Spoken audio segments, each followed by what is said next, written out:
Is recognized Thank for you, 2 Mr. minutes. Speaker. Well, the looting is underway. Our colleagues are running the same failed playbook of trickle-down handouts. My friend, the gentleman from Pennsylvania, said the family of four, they're going to get $1,700. Look at the tax distribution tables and what billionaires are going to get in this. That's the real issue that's in front of us on this occasion. Let me go to another point that I think is fascinating. DOJ is rummaging through your private records even as we speak. How about the following? Imagine what the Republican reaction would have been if Bill Clinton, Barack Obama, or Joe Biden said, we're going to borrow $4 trillion more for these tax cuts for the wealthiest amongst us. Don't kid yourself. Medicaid, 71 million Americans, Medicare, Social Security, the American people depend upon these issues. I'm stunned that Republicans would borrow $4 trillion to justify tax cuts for the wealthiest amongst us. And by the way, people who aren't even asking for those tax cuts. Their cuts will affect every part of American life, including those who need basic sustenance every day. $4 trillion, and look at the alignment. $1.2 trillion here for cuts, but $1.2 trillion for tax cuts. Oh, let me figure that one out. They are going to cut Medicaid to justify what it is that they want to do. There is no reason why billionaires should be getting a massive tax cut. Totally unnecessary, and in the end, that's what this legislation is about, despite their protestations. $1,700 for a family of four. Tens of millions of dollars for billionaires. That's where these tax cuts are going. I want you also to understand this. The people are watching. We're going to defend Medicare, we're going to defend Medicaid, and we're going to defend all of these entities that have made a difference in American life for average people every single day. Let me close on this note. My father had a great saying. He used to say, Jesse James at least had the respect to wear a mask. They should be wearing masks for what they're doing today. And I yield back my time. Gentleman from Pennsylvania reserves. Gentleman from Texas. Mr. Chairman, I yield 1 minute to my friend, the gentleman from Kansas, another Budget Committee member, who had a hand in developing this fiscal framework, Mr. Ron Estes. Gentleman from Kansas is recognized for 1 minute. Mr. Speaker, I rise today in strong support for starting the process to pass one big, beautiful bill for America. For 4 years, Americans suffered from an open border, crippling inflation, massive federal spending, and burdensome regulation. On top of that, we're on the verge of increased taxes for families, workers, and small businesses if we fail to act. Our mandate is to restore and secure our nation, both physically and financially. It's critical that we pass a bill that enables us to address all of these priorities, including an extension of the Tax Cuts and Jobs Act. In my home state, Kansans will see an average of $2,200 increase in their taxes if we don't act now and we allow the tax cuts to expire. My colleagues on the other side of the aisle have made false claims about this budget resolution that will cut Social Security. As chairman of the Ways and Means Social Security Subcommittee, I want to emphasize with the strongest terms possible that this budget resolution does not do a single thing to cut Social Security. In fact, Social Security cannot be amended in the budget resolution in the budget reconciliation process. The Byrd Rule prevents consideration of reconciliation in the Senate that changes the Social Security program. I support today's budget resolution as a next step in advancing America's first policies, and with that, I yield back. Gentleman from Texas reserves his time. Gentleman from Pennsylvania. Mr. Chair, the gentleman from Kansas is right. It is a big, beautiful bill for billionaires. I would also remind the gentleman that this bill would put 410,000 people in his state of Kansas at risk of losing Medicaid. I yield 2 minutes now to the gentleman from the Commonwealth of Virginia, the ranking member of the Educational Workforce Committee, also a distinguished member of the Budget Committee, Mr. Scott. Gentleman from Virginia is recognized for 2 minutes. Thank you, Mr. Speaker. Mr. Speaker, I rise in opposition to this resolution. It's frankly hard to take my colleagues on the other side of the aisle seriously when they come up here and give speech after speech complaining about the deficit and then support this resolution that increases the deficit. Let's start with some facts. Every single Democratic president since Kennedy has left for their Republican successors a better deficit situation than they inherited. And every Republican president since Nixon has left a worse deficit situation than the one they inherited, all without exception.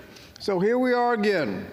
Republican president following a Democratic president, and Republicans are set to increase the deficit and national debt just like clockwork. Democrats have been finding solutions and cleaning up Republican messes for 6 decades, and thanks to Republican tax cuts and for the corporations in the top 1%, they added over $7 trillion to the national debt during Trump's first term, and here we go again. Help billionaires run up the debt and make everybody else pay.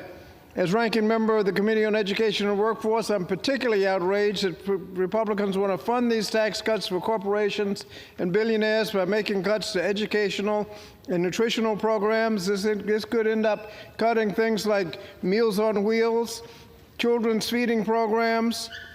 It could jeopardize Head Start, make it harder for students to receive K-12 education and higher education, and will certainly rip away health care from millions of Americans. There is nothing economically responsible for this budget because it increases the deficit. It helps billionaires, but working families and middle class will pay the price. Mr. Speaker, I urge my colleagues to oppose this resolution. Gentleman from Pennsylvania continues to reserve. Gentleman from Texas. Thank you, Mr. Chairman. I yield 1 minute to the gentleman, my good friend from Oklahoma, and our conference policy chair, Mr. Kevin Hern. Gentleman from Oklahoma is recognized for 1 minute. Mr. Speaker, I thank the chairman for yielding. You know, one of America's most famous sons, Will Rogers, once said, quote, "It costs 10 times more to govern us than it used to, and we're not governed 1/10 as good." And that was in 1932. I can only imagine what he would say today. That's why this vote is so important. It moves us closer to delivering on the mandate the American people overwhelmingly demanded in November. We are on an unsustainable path, and every member of this body knows it. Every member. This budget resolution commits us to investing in strong border security and strengthening our national defense. It directs committees to find ways to make the president's tax agenda permanent. It paves the way to unleash American energy production. The budget resolution calls for historic spending cuts as Congress works with the president to eliminate waste, fraud, and abuse. Something that every single one of us, regardless of party, should applaud, all in one big, beautiful bill.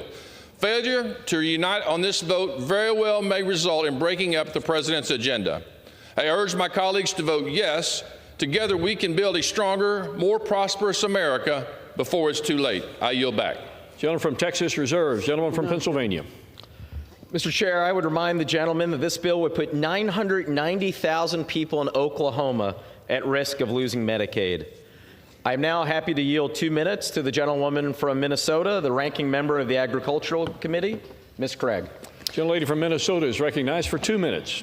Thank you, Mr. Speaker. I rise to oppose this resolution that prioritizes tax cuts for billionaires over the well-being of hardworking American families and the livelihoods of our nation's farmers. The Supplemental Nutrition Assistance Program is our nation's most effective anti-poverty tool and a key part of the Farm Bill, which Republicans want to cut by $230 billion. This would cause millions of hardworking Americans to suffer, including some of the most vulnerable in our communities, children, seniors, and the disabled. Decimating SNAP in this way would break up the coalition that is critical to passing a bipartisan farm bill and hurts the entire food supply chain when times are tough in farm country and in many communities, especially rural communities across this country.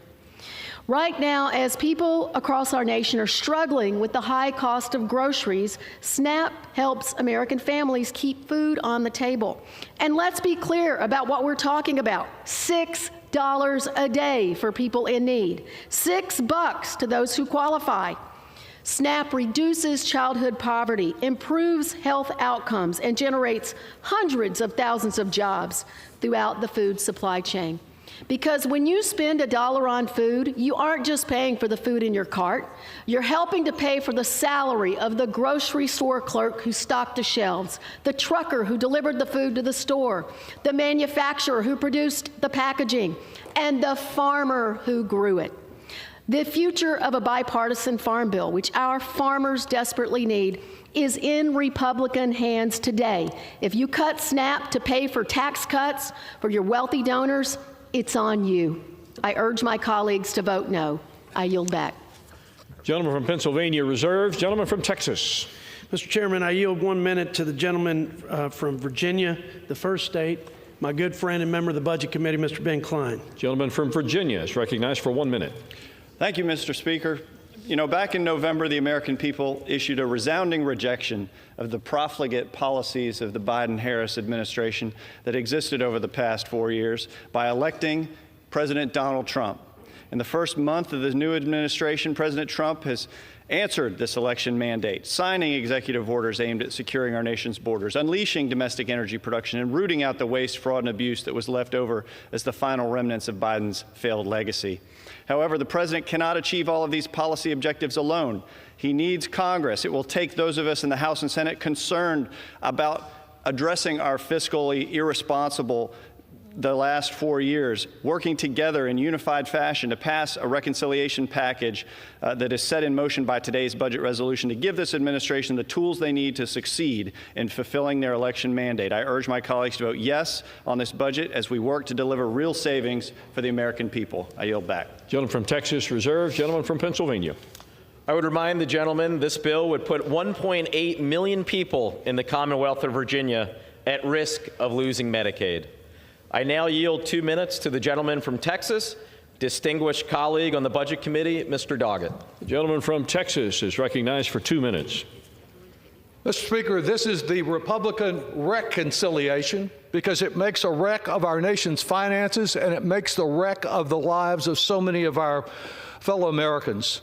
These Republicans are so troubled, so very troubled about our nation's debt that they want to add trillions more to it. In fact, according to the bipartisan Citizens for a Responsible Federal Budget, they want to make it bigger by about $4 trillion, deeper in debt.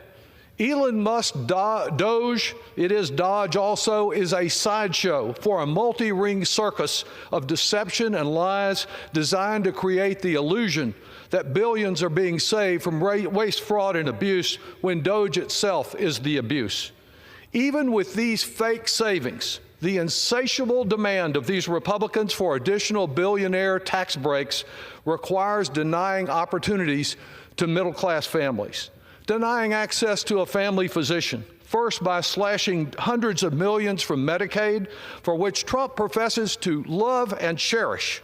Medicaid, which pays for half the babies born at Seton Hospital in Austin, half the children that go to the children's hospital there. Millions of Americans will lose health protection, and millions more will lose educational opportunity. For those who are facing a dread disease like cancer, Republicans are cutting innovative medical research in the hope for a cure. With the looming threat of a bird flu pandemic, 40% cut in the staff of the Centers for Disease Control, CDC. All of this represents more Republican broken promises. Remember when Trump last month was going to bring down grocery prices drastically? Well, the only thing drastic is the pain of this Republican budget. Now Trump tells us we'll have a golden age in America. With this budget imposing so many burdens on our finances, the sick, the hungry, and students, we see who gets the gold. Those billionaires that were on the front seat of his inauguration as working families are betrayed. I yield back. Gentleman from Texas. Chairman, I wonder when my Democrat colleagues will direct their indignation and outrage to the fact that Doge and our friend Elon Musk has exposed a tremendous, outrageous, and utterly offensive waste like transgender operas in Colombia, DEI musicals in Ireland, transgender comic books, $20 million on Sesame Street, which is, I would only have to assume my Democrat colleagues think that's the way to find peace in the Middle East. It's insane and it's offensive to the taxpayers, but you'll never hear a single word about that in this debate today.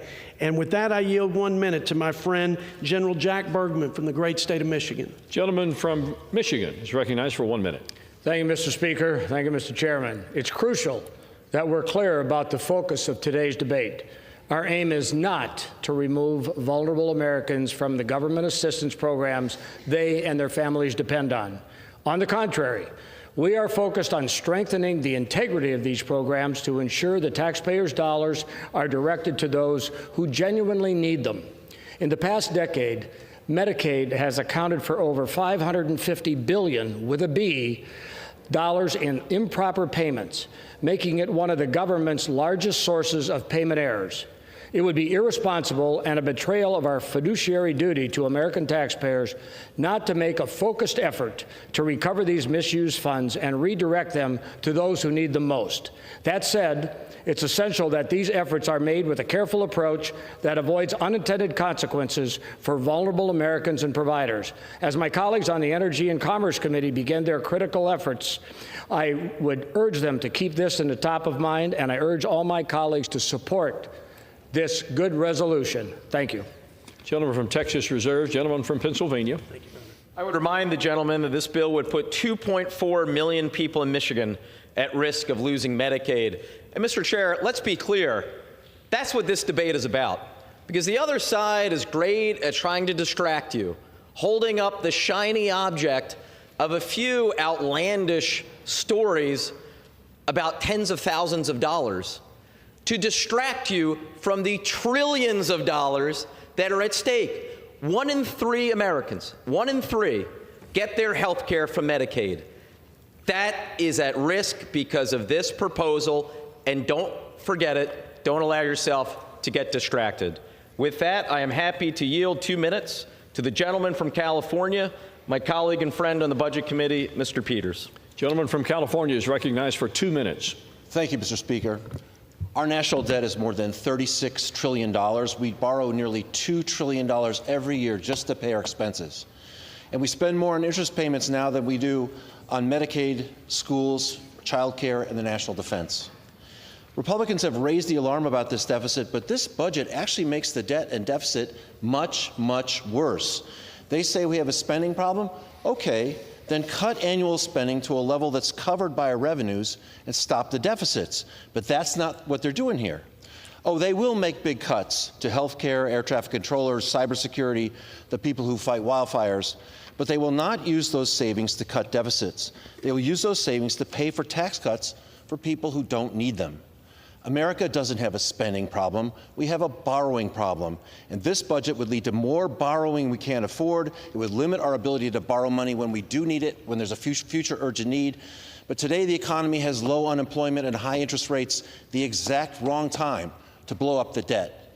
This bill will add between $4 and $11 trillion to the debt, which will increase interest rates, raise prices, and keep inflation high, and our kids are going to pick up the bill. Don't vote for this self-inflicted harm. I work with many of my Republican colleagues as co-chair of the Bipartisan Fiscal Forum on controlling the debt and deficit, and I know some are sitting here quietly agreeing with me. I know personally also how hard it is to buck your party, because when Democrats held the House, the Senate, and the White House, I voted no on our reconciliation budget to get a better product. Let me tell you, it was very unpopular. But I held my ground, and people at home knew I was standing up for them. We got a better product, and they sent me back. We work with presidents. We don't report to them. We report to our constituents. As independently elected members of Congress who are elected on the exact same day as Donald Trump, do your job. You know better. Vote no. I yield back. Gentleman from Pennsylvania reserves. Gentleman from Texas. Mr. Chairman, I yield 1 minute to the gentleman from the great state of Texas, my friend, Mr. Brandon Gill, also a member of the Budget Committee. Gentleman from Texas is recognized for 1 minute. Thank you, Mr. Speaker, and thank you, Chairman Arrington, for your leadership throughout this process.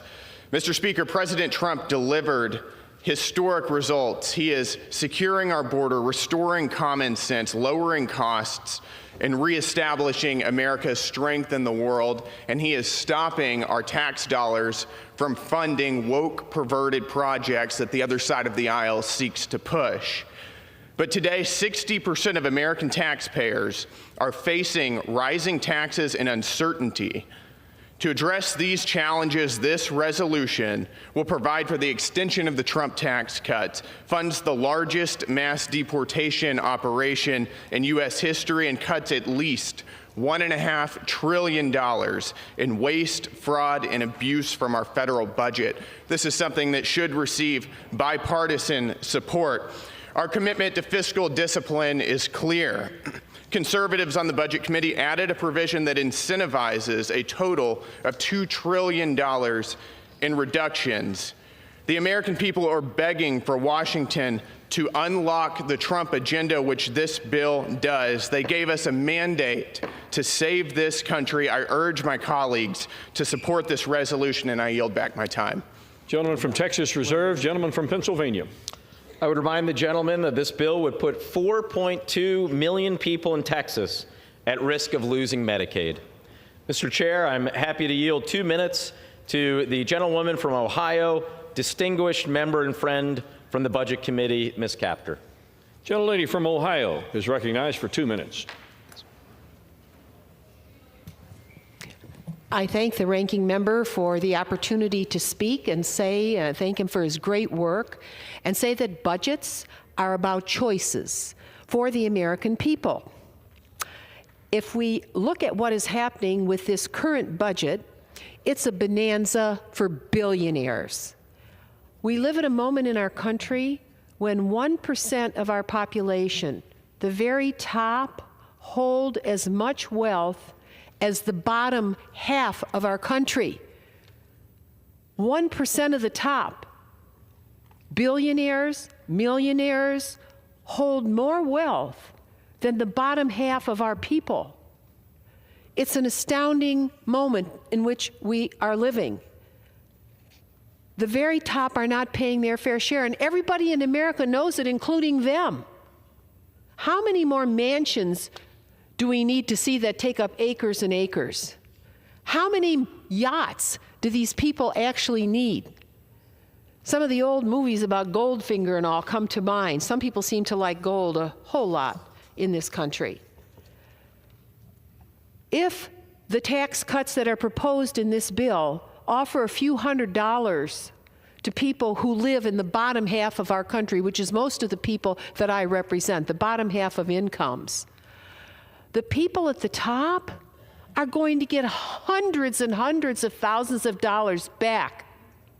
I say to myself, do they have any conscience about what is happening in their country? And that to take away the health care, Medicare, Medicaid, the cuts that you're proposing, you will cause death in this country. To me, what is happening here is shameless. Here's a chart. If we look back at who caused the debt in our country, wow, it's pretty obvious. If we go back to the Reagan presidency, all you're doing is just repeating what happened. They added $2 trillion. Then the Bush II tax cuts added $8 trillion. The Trump tax cuts are already over $2.5 trillion. Yield the lady an additional 15 seconds. Gentlelady is given an additional 15 seconds. I thank you. The Afghan and Iraq wars declared by Republican presidents added $8 trillion. So if you look at this, 2/3 of what we owe were caused by your side of the aisle. I represent a lot of Republicans, and I'll tell you what, they're honest people, and they'll pay their taxes, but they don't like this excess. It's hurting America. The Republican budget is just a bonanza for billionaires. Shame on you. Gentleman from Pennsylvania reserves his time. I would remind my colleagues in the House to direct their comments to the chair, please. Gentleman from Texas. Thank you, Mr. Chairman. I yield 1 minute to the gentleman from the great state of Georgia, my friend and another Budget Committee member, Mr. Andrew Clyde. Gentleman from Georgia is recognized for 1 minute. Thank you, Mr. Speaker. I rise today in strong support of the House Budget Committee's FY25 budget resolution, which advances President Trump's America First agenda by unlocking the budget reconciliation process to achieve the president's priorities and restore fiscal sanity in Washington. This budget resolution paves the way to extend the Tax Cuts and Jobs Act, signed into law by President Trump in 2016. 2017, which fueled historic economic growth and raised real wages. This resolution also provides instructions to reverse Biden's assault on domestic energy, rein in reckless spending, and deliver critical resources to the Trump administration so we can secure our border and strengthen our national security. Finally, I want to address the fear-mongering among our Democrat colleagues. This budget resolution does not cut benefits for any legitimate recipient of Medicare, Medicaid, or Social Security. I challenge anyone to find a single provision in this 45-page resolution that cuts benefits, because they can't. This resolution simply sets a budget framework so we can deal with the incredible fraud, waste, and abuse in Medicaid, to stabilize and preserve it for those who really need it. GAO alone estimates that the fraud in Medicaid— From Georgia is given another 15 seconds. Thank you. GAO alone estimates that the fraud in Medicaid is at least $50 billion a year. And, Mr. Speaker, I ask unanimous consent to submit this report from the GAO into the record, which states $50 billion a year of improper payments, and I yield. Gentleman's request is covered by general leave. Gentleman from Pennsylvania. Well, since the gentleman asked the question, I'm happy to answer it. Right there in the bill, $880 billion directed to the Energy and Commerce Committee as a floor to find savings. Another word for cuts. There is only one place that can come from. Literally, if they cut 100% else of everything ENC has purview over, it would still leave them hundreds of billions of dollars short. It has to come from Medicaid. It has to come from the ACA premiums, because much like when Willie Sutton was asked why he robbed banks, he replied, because that's where the money is. Likewise, in terms of the ENC cuts, the $880 billion, it has to come from Medicaid, because that's the only place you can find $880 billion. Don't be fooled by their rhetorical tricks. And with that, I yield 2 minutes to the gentlewoman from New Jersey, a distinguished member of the Budget Committee, Ms. Watson-Coleman. Gentlelady from New Jersey is recognized for 2 minutes.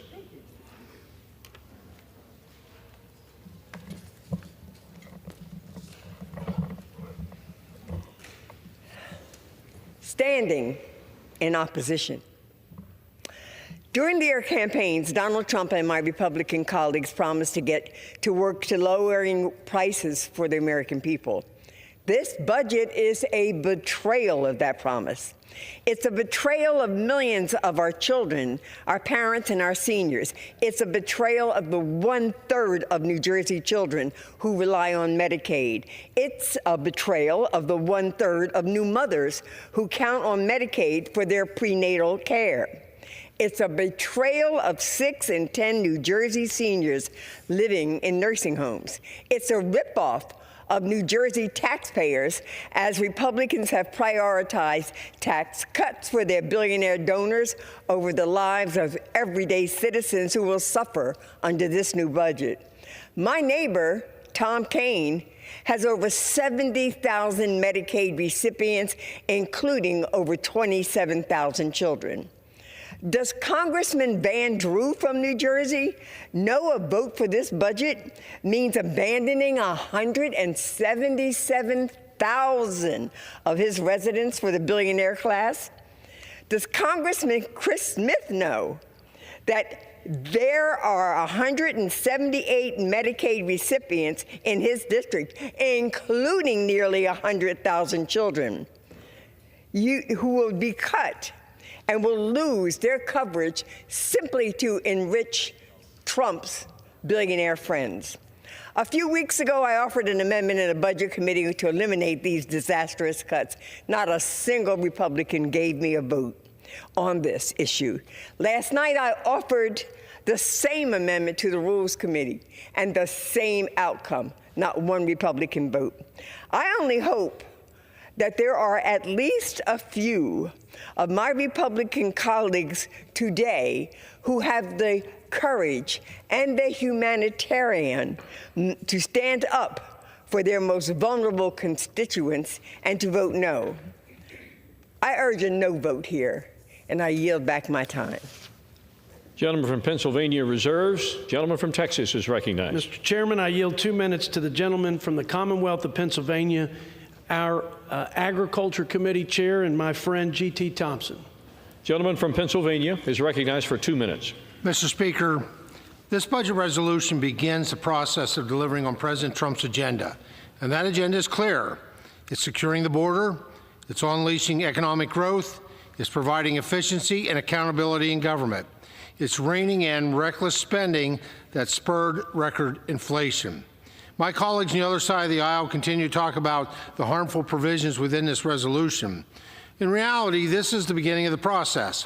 It's the beginning of a course correction that is desperately needed following 4 years of policy that placed America in a position of excess and decline. Speaking of excess, since President Trump's first term, increased enrollment and exploitation of the 2018 Farm Bill by the Biden administration ballooned the annual spending on the Supplemental Nutrition Assistance Program by 66% of the total cost at $256 billion, leaving workers on the sidelines while small businesses paying record wages struggle to find help.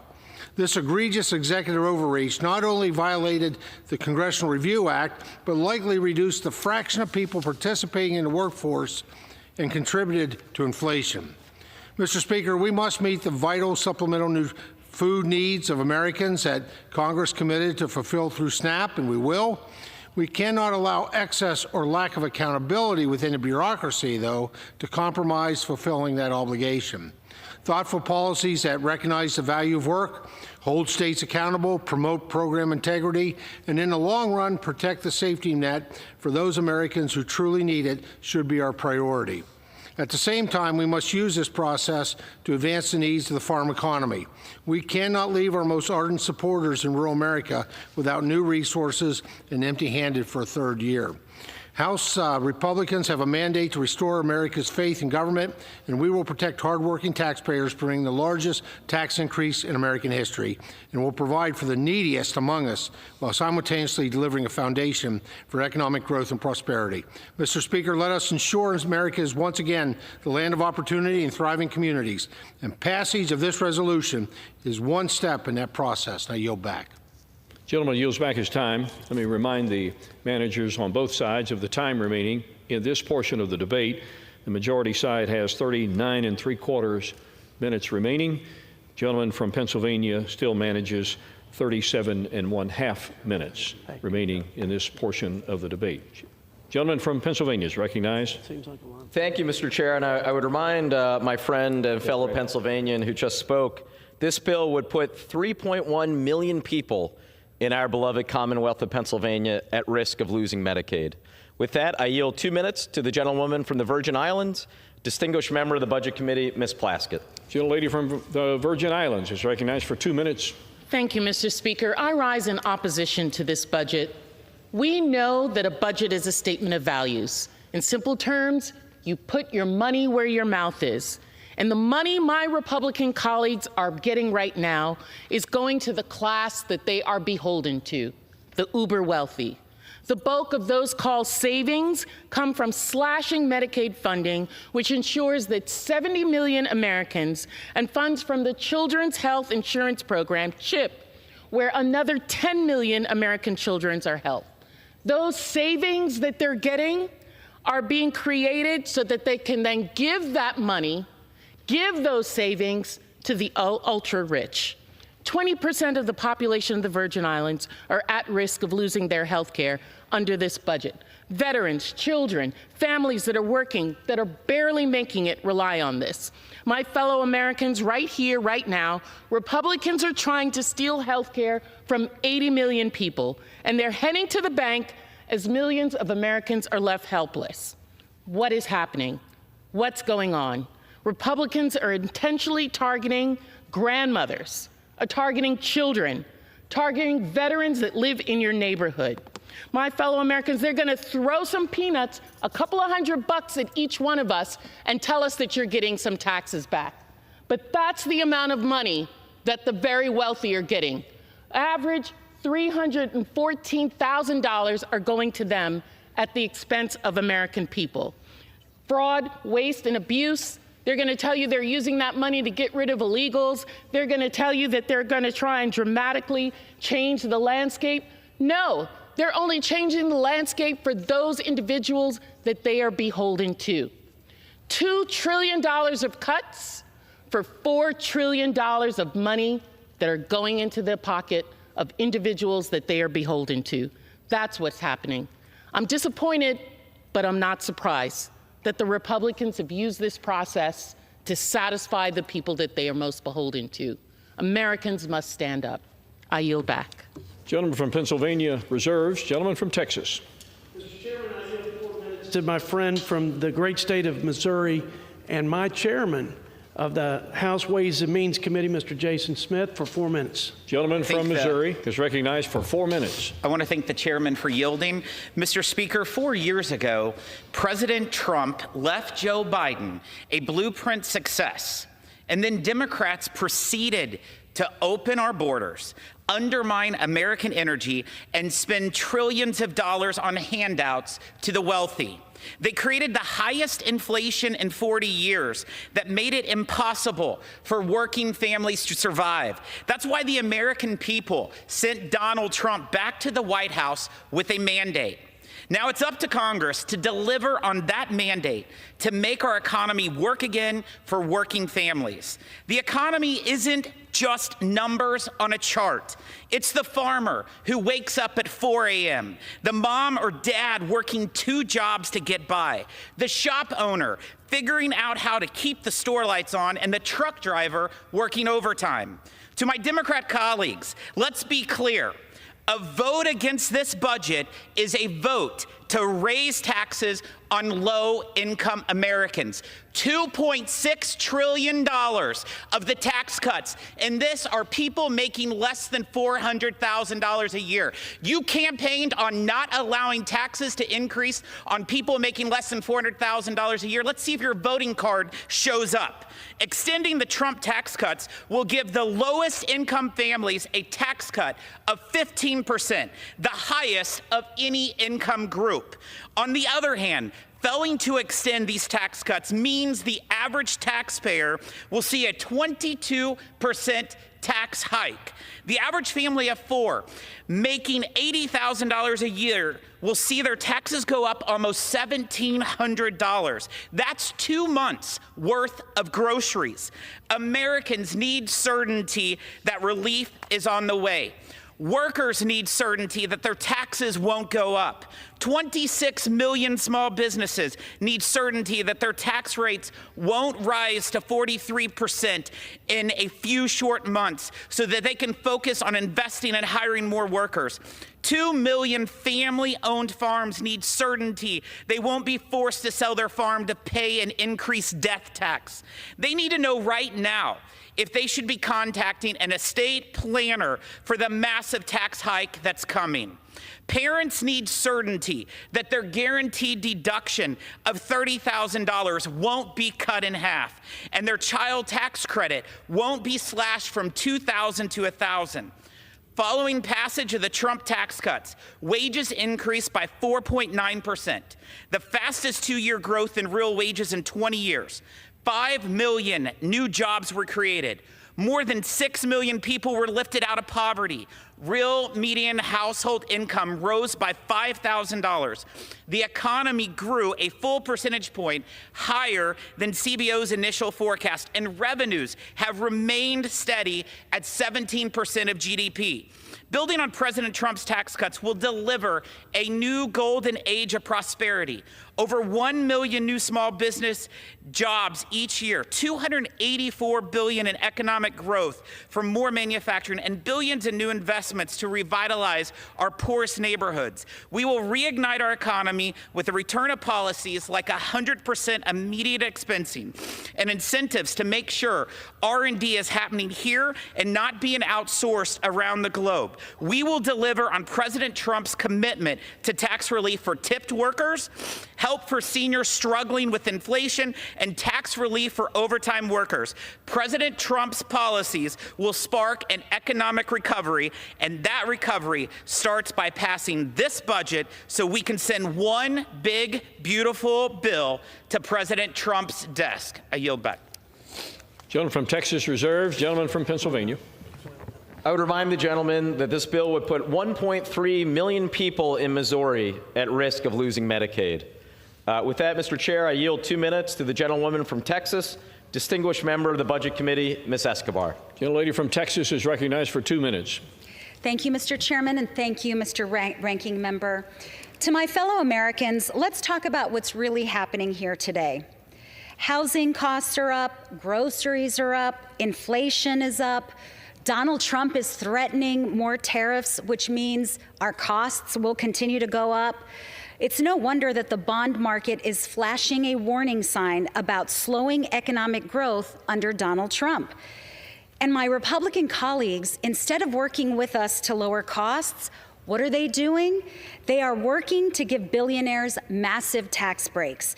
And they'll do that by making life costlier for everyone else. In fact, this budget bill that will be on the floor today will have enormous consequences. It will make America poorer, sicker, and hungrier. It will close hospitals and clinics. It will kick seniors out of nursing homes. It ends support for Americans with disabilities. It will double health care costs and more. That's just the Medicaid portion of it. In Texas, in my state, over 4 million Texans stand to lose with the cuts that they will implement, that this bill will unlock, but with cuts to Medicaid. And it's not just that. It gets worse. This budget bill will explode the national debt. Why? So that billionaires can have another yacht, another luxury home, another jet. It doesn't have to be this way. We just need some of our Republican colleagues to stand with us and vote to protect the American people. Reject these billionaire tax breaks, reject the harm that it will do to their constituents and ours, and protect the American people. I urge my colleagues to vote no. I yield back. Gentleman from Pennsylvania continues to reserve. Gentleman from Texas. Mr. Chairman, I yield 2 minutes to the gentleman from Arkansas, the chairman of our Environmental and Energy Committee, Mr. Bruce Westerman. Gentleman from Arkansas is recognized for 2 minutes. Thank the gentleman for yielding. Mr. Chairman, I rise today in support of the fiscal year 2025 budget resolution. My constituents know firsthand how the failed policies of the left resulted in increased grocery and energy bills, opened our borders, imperiled our national security, accelerated our debt, and have made it next to impossible to build and use our natural resources here at home, making us dependent on our adversaries. This budget creates a blueprint to deliver on the promises we made to the American people, righting the wrongs of the past, unleashing America's energy potential, and implementing the full America First agenda. Advancing the budget resolution opens the door for the budget reconciliation process. It will allow committees to begin our work on the nuts and bolts of budget reconciliation, implementing savings across government and harnessing our biggest revenue generators, such as domestic energy production. By unlocking access to our energy and mineral reserves, actively managing our forests, streamlining burdensome permitting processes, and repealing wasteful IRA spending, we will deliver a responsible reconciliation bill that builds the wealth of our nation. As a former member of the House Budget Committee, I appreciate the budget process and have great respect for Chairman Arrington and his staff in getting this budget resolution to the House floor.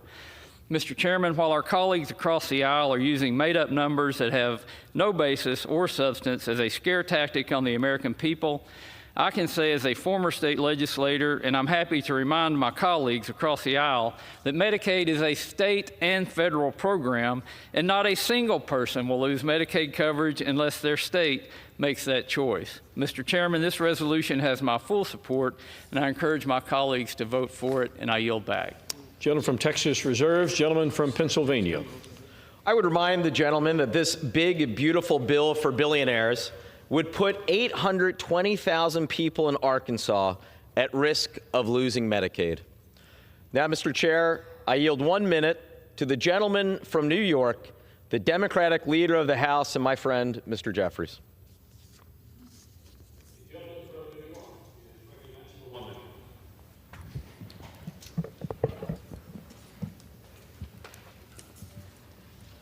Speaker, I rise today in strong opposition to the reckless Republican budget, which is a betrayal of working class Americans, middle class Americans, children, seniors, and everyday Americans all across the country.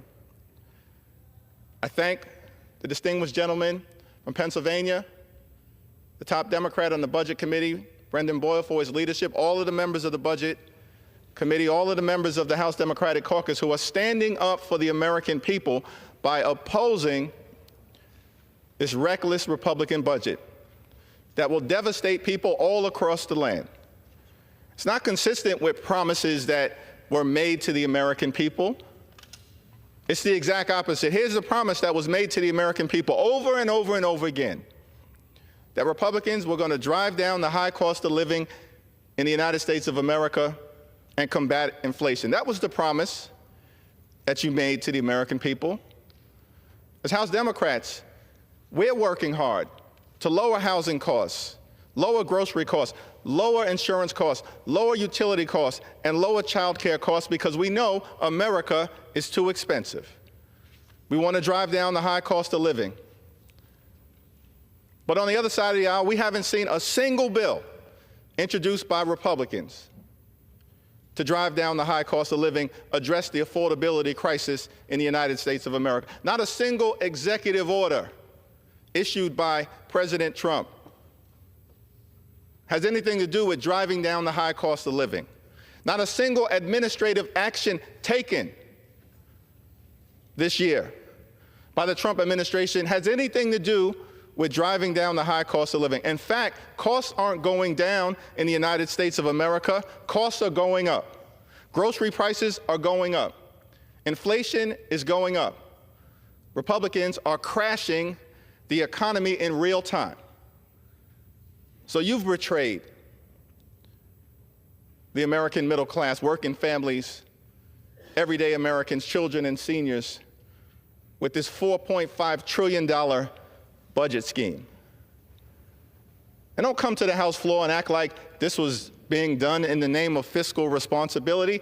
Enough with that narrative. There's nothing in the Republican track record to suggest to the American people that you are the party of fiscal responsibility. Absolutely nothing. President Reagan comes into office.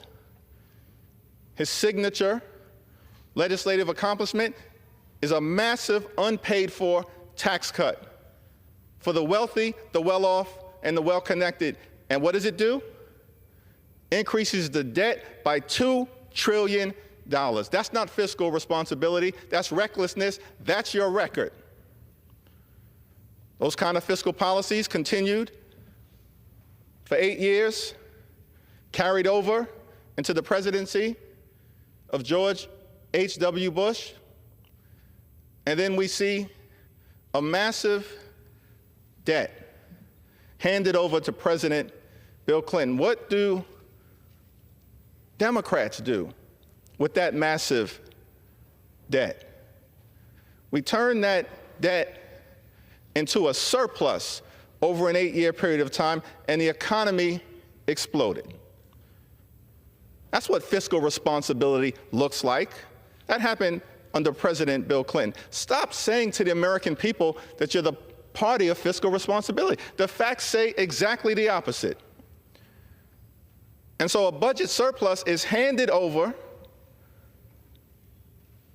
to President George W. Bush, who proceeds in 2001 and then again in 2003 to pass massive tax cuts, same playbook, here we go again, massive tax cuts for the wealthy, the well-off, and the well-connected that explode the debt by $8 trillion. And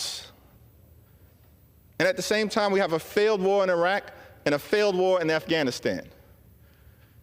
Over time, adding another $8 trillion to our nation's debt. That burden is handed over to President Barack Obama, who during the period of his time in office, when he had a $1.5 trillion deficit, cuts it by $1 trillion, despite the fact that he also inherited from Republicans the Great Recession and had to turn things around. So he cuts the deficit by $1 trillion, from $1.5 trillion to $500 billion. You asked about numbers? Here are the numbers.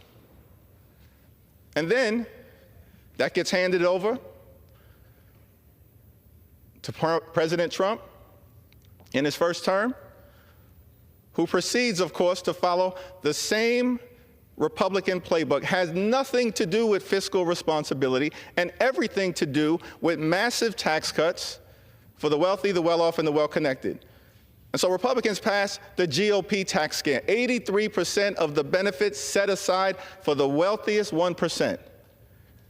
And in connection with the GOP tax scam, explode the debt by another $2 trillion that you force working families, middle-class folks, and everyday Americans to pay for. Republicans are not the party of fiscal responsibility. Stop trying to convince the American people otherwise. Same playbook. In fact, during the administration of Donald Trump, during his first 4 years, the debt exploded to such a degree that 25% or so of our nation's debt came from just the first term of President Donald Trump. 25%. We've been around for over 248 years. The party of fiscal responsibility. And then, of course, President Biden inherits a significant deficit, overwhelming debt, and his 2 years, first 2 years, gets a lot done and cuts the deficit by $1.7 trillion. There's still a lot of work for all of us to do.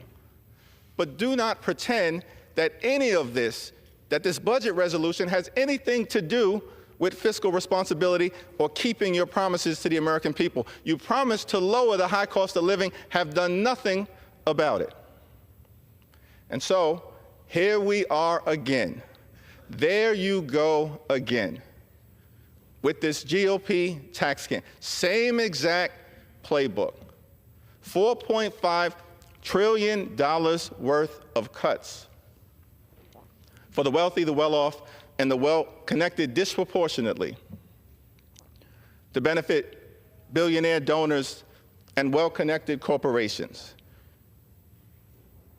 To make matters worse, you would actually cut programs, cut the social safety net, cut the things that matter to working-class Americans, middle-class Americans, young people, seniors, and others, including up to, if not more, $880 billion of cuts to Medicaid. That's the largest cut to Medicaid in American history. That doesn't help working-class Americans, doesn't help middle-class Americans, doesn't help children, doesn't help older Americans. It will devastate them. Devastate children, devastate people with disabilities, devastate seniors, devastate pregnant women all across the country, devastate nursing homes, shut down nursing homes, shut down hospitals, including in rural America, in urban America, in small-town America, in the heartland of America. That's what the Republican budget betrayal is all about. Devastate supplemental nutritional assistance programs for our children, for our veterans, for our families. That's what the Republican budget is all about. Has nothing to do with making life better for everyday Americans. It will hurt everyday Americans. So Democrats are not going to provide this reckless Republican scheme, this out-of-control budget, a single vote, not a single vote, because we're standing on the side of the American people. We will fight this reckless Republican budget today. We will fight this reckless Republican budget tomorrow. We will fight this reckless Republican budget until it's buried deep in the ground, never to rise again, and stand on the side of the American people at all times. Vote no. Gentleman from Pennsylvania reserves his time. Gentleman from Texas. Mr. Chairman, I yield 2 minutes to the gentleman from Alabama, my friend and the chairman of the House Armed Services Committee, Mr. Mike Rogers. Gentleman from Alabama is recognized for 2 minutes. Thank you, Mr. Speaker. Thank the chairman. I rise in strong support of this resolution, and I commend the Speaker, the leader, and the Chairman Arrington on their tremendous work. We've heard about all the ways the House budget resolution will deliver on President Trump's America First agenda. That includes making a generational investment in national defense. The $100 billion in defense spending this resolution unlocks will enable us to begin restoring American deterrence, prioritizing lethality, and ensuring peace through strength. It will help defend the DoD's mission at the border because border security is national security. It will help improve the quality of life of our service members and their families. It will help us start to revitalize our defense industrial base and restore readiness accounts to ensure we can fight tonight. It will also help us start to expand U.S. shipbuilding capacity and enhance our missile deterrence. It will also help begin restocking our nation's arsenal of critical munitions. And it will help us position our military to outcompete and out-innovate China. Achieving the President's goal of peace through strength will ultimately require us to get defense spending back above 4% of GDP. But none of that can happen unless we pass this budget resolution today. I urge my colleagues to join me in supporting this resolution. I yield back the balance of my time. Gentleman from Texas reserves. Gentleman from Pennsylvania. Mr. Chair, I would remind the gentleman that this bill would put 950,000 people in Alabama at risk of losing Medicaid. With that, it is my honor to yield 2 minutes to the gentlewoman from Minnesota, distinguished member of the Budget Committee, Ms. Omar. Gentlelady from Minnesota is recognized for 2 minutes. Thank you, Ranking Member. Thank you, Mr. Speaker. I rise in strong opposition to this Republican budget resolution because it is not a budget, it is a blueprint for American decline. Let's be clear. They want to exploit your labor, your tax dollars, and gut your earned benefits, all to bankroll tax cuts for their wealthy friends and donors. They want to increase your healthcare costs while Elon Musk and his friends hoard even more wealth. And they have the audacity to call it fiscal responsibility. This proposal will only deepen the constitutional crisis we are already in. A president trying to rule like a dictator, an unelected billionaire using hate and fear to expand his control over our country, and congressional Republicans pretending this chaos is normal even as their own constituents call them out for their cowardice. Our government is being hollowed out. Our institutions are falling apart. And today, House Republicans are slashing programs that people rely on to enact massive $4.6 tax giveaway to the rich. So I ask my Republican colleagues, who will you serve? The people who sent you here or the billionaires trying to buy our democracy? I yield back. Gentleman from Pennsylvania continues to reserve his time. Members are advised to not only direct their comments to the chair, but to refrain from engaging in personalities toward the president. Gentleman from Texas. Mr. Chairman, the minority leader regurgitated a talking point from the Democrat Party we've heard now for years. We heard it prior to the passage of the Tax Cuts and Jobs Act in 2017. He said 83% of the Tax Cuts and Jobs Act benefits would accrue to the top 1% of income earners. The Washington Post, which is no bastion of conservative journalism, said that, well, they gave him 2 Pinocchios for that one and called it a zombie claim, called it galling, and PolitiFact agreed with them and said it was flat out misleading. With that, Mr. Chairman, I'd like to yield a minute to my friend, the gentleman from California, Mr. Tom McClintock, also a member of the House Budget Committee. Gentleman from California is recognized for 1 minute. Mr. Chairman, this resolution not only saves an average family about $16,000 over the next 10 years through reduced spending, It also prevents a crushing $1,500 annual tax hike on a struggling family earning just $75,000 a year. I have news for the minority leader. That ain't rich, they can't afford it, and they don't deserve that.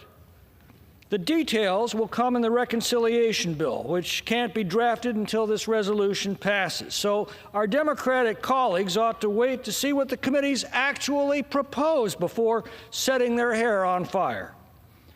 You know, the people didn't save our country last November. They gave us the tools to save it. It's now up to us to use them. This resolution unlocks a powerful tool and is a critical step to stop the reckless theft of the earnings, the productivity, the prosperity, and the dreams of the American people. I yield back. Gentleman from Texas reserves his time. Gentleman from Pennsylvania.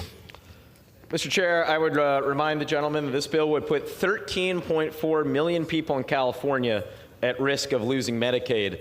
I would further remind my friend, the chair of the Budget Committee, that it was not the Democratic leader's statistic that he was quoting, about 83%.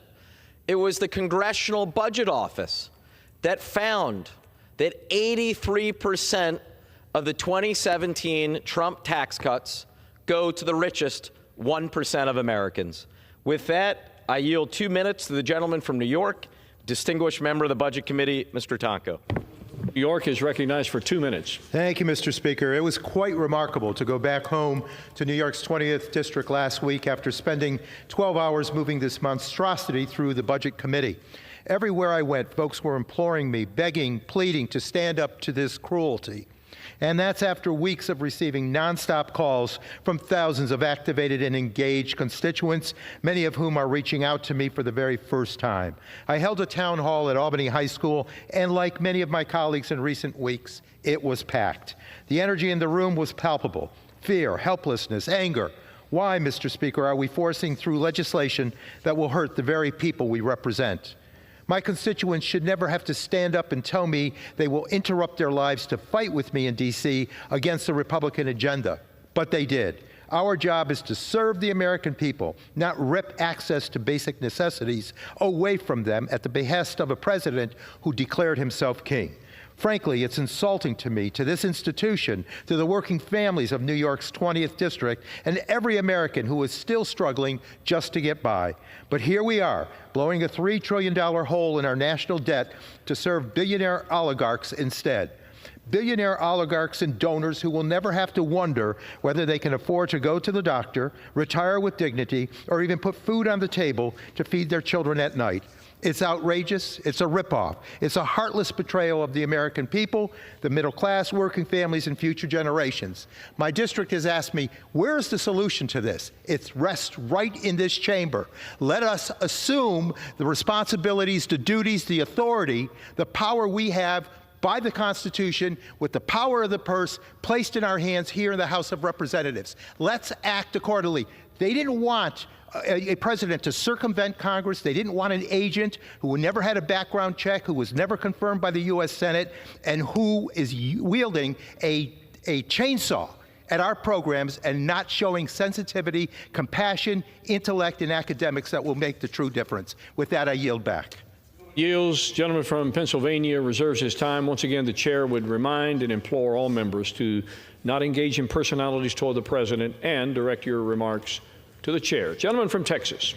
Thank you, Mr. Chairman. I yield 1.5 minutes to my friend, the gentleman from the Hoosier State of Indiana, Mr. Marlin Stutzman. Thank you, Mr. Chairman. Mr. Speaker, I rise in strong support of this resolution because it delivers on the promise that we made to the American people by extending the Tax Cuts and Jobs Act and fulfilling President Trump's agenda. This is direly needed. For the past 4 years, the American people have lived through the longest sustained period of debt and deficit in our nation's history. During that same time, Americans have also had to grapple with hyperinflation and record high energy costs and grocery costs at the grocery store. This budget will usher in a new golden era that the American people are yearning for, and where free enterprise can flourish, energy production is unleashed, and our fiscal health is restored. This budget does so by extending the Tax Cuts and Jobs Act, which delivered wage increases of 4.9% and the lowest poverty and unemployment rates in 50 years. This budget also achieves a deficit reduction of $1 billion over 10 years and achieves massive savings in our spending. Washington doesn't have a revenue problem. Washington has a spending problem. Mr. Speaker, the American people sent us here to fulfill a mission, putting our nation back on a trajectory towards success and prosperity. Passing this resolution is the first step in that process. This budget doesn't betray the middle class. It saves the middle class and empowers the middle class for a prosperous future.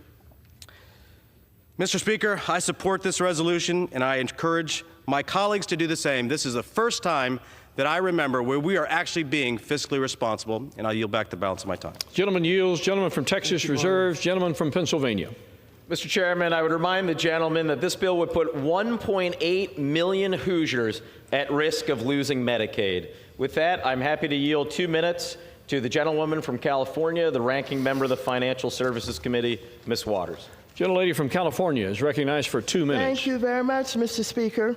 I strongly oppose the Republican budget ripoff. I hear from constituents every day about the high cost of living. Under the Trump administration, healthcare costs are rising, and putting food on the table is getting harder as egg prices skyrocket and housing remains unaffordable. Unfortunately, the Republican ripoff is a slap in the face to working families. Trump, Elon Musk, and House Republicans are asking us to support axing Medicaid by $180 billion, even though food stamps reduce rural poverty. Republicans will cut this program too by $230 billion.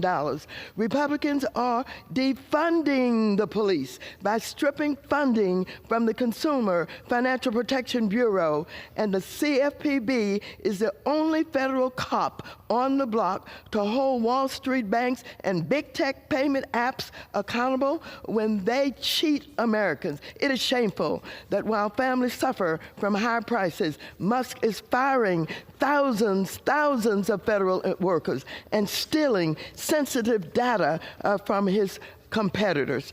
Although this ripoff cuts $2 trillion in vital programs, and what do Republicans plan to do with this money? Oh, they're going to give it. They're going to give it to the billionaires in this country. $4.5 trillion in tax cuts. If that math doesn't compute, it's because they expect Americans to buy the next mega yacht for Jeff Bezos. Well, I tell you, we're not going to do that, and we want to tell you today, Democrats are no on this budget. It is outrageous that you all have the audacity to come here with this budget that harms so many Americans and ask us to support billionaires and think we're going to buy it? You think we're going to support it? Well, you got another thought coming. We ain't doing it. Chairman from Pennsylvania reserves. Gentleman from Texas. Mr. Chairman, I can't believe my ears criticizing the audacity of us here in Washington, our nation's capital, giving the hard-earned money back to the people, letting them keep more of their money as they've suffered 4 years under record inflation, record interest rate hikes, record consumer debt. How dare us give money back to small businesses and working families so they can pay the bills and provide for their families. Mr. Chairman, I now recognize and yield 2 minutes to the gentleman from the Show Me State of Missouri, our House Transportation and Infrastructure Chairman, Mr. Sam Graves. Gentleman. Thank you, Mr. Chairman. Thank you, Mr. Chairman. I rise today in support of the House's fiscal year 2025 budget resolution, which is a critical step needed to unlock a reconciliation bill that's going to help secure our border, revitalize our military. It's going to unleash American energy independence and extend tax cuts for American families and small businesses. Simply put, this budget delivers on all of President Trump's America First agenda by prioritizing the economic and national security of hardworking Americans.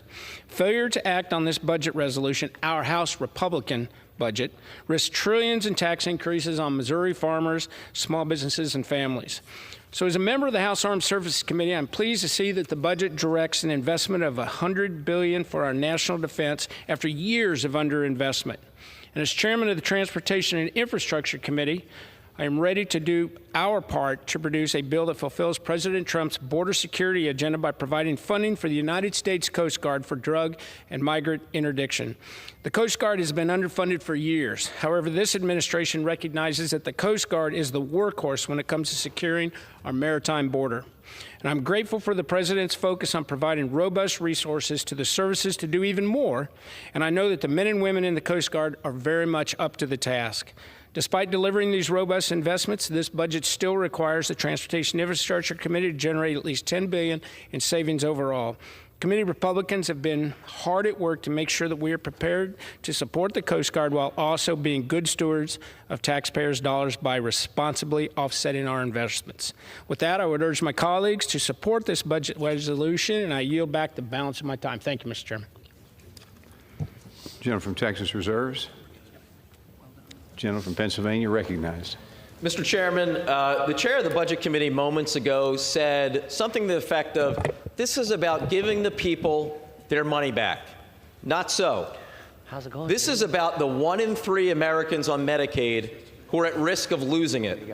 Because what is in this budget plan in black and white, the largest cuts to Medicaid in American history, cuts to other programs like SNAP, school lunches, Head Start. And why? To deliver tax cuts, 83% of which go to the richest 1% of Americans. That's what this plan is about. And with that, I'm happy to yield 2 minutes to the gentlewoman from Connecticut, my friend, the ranking member of the Appropriations Committee, Ms. DeLauro. 2 minutes.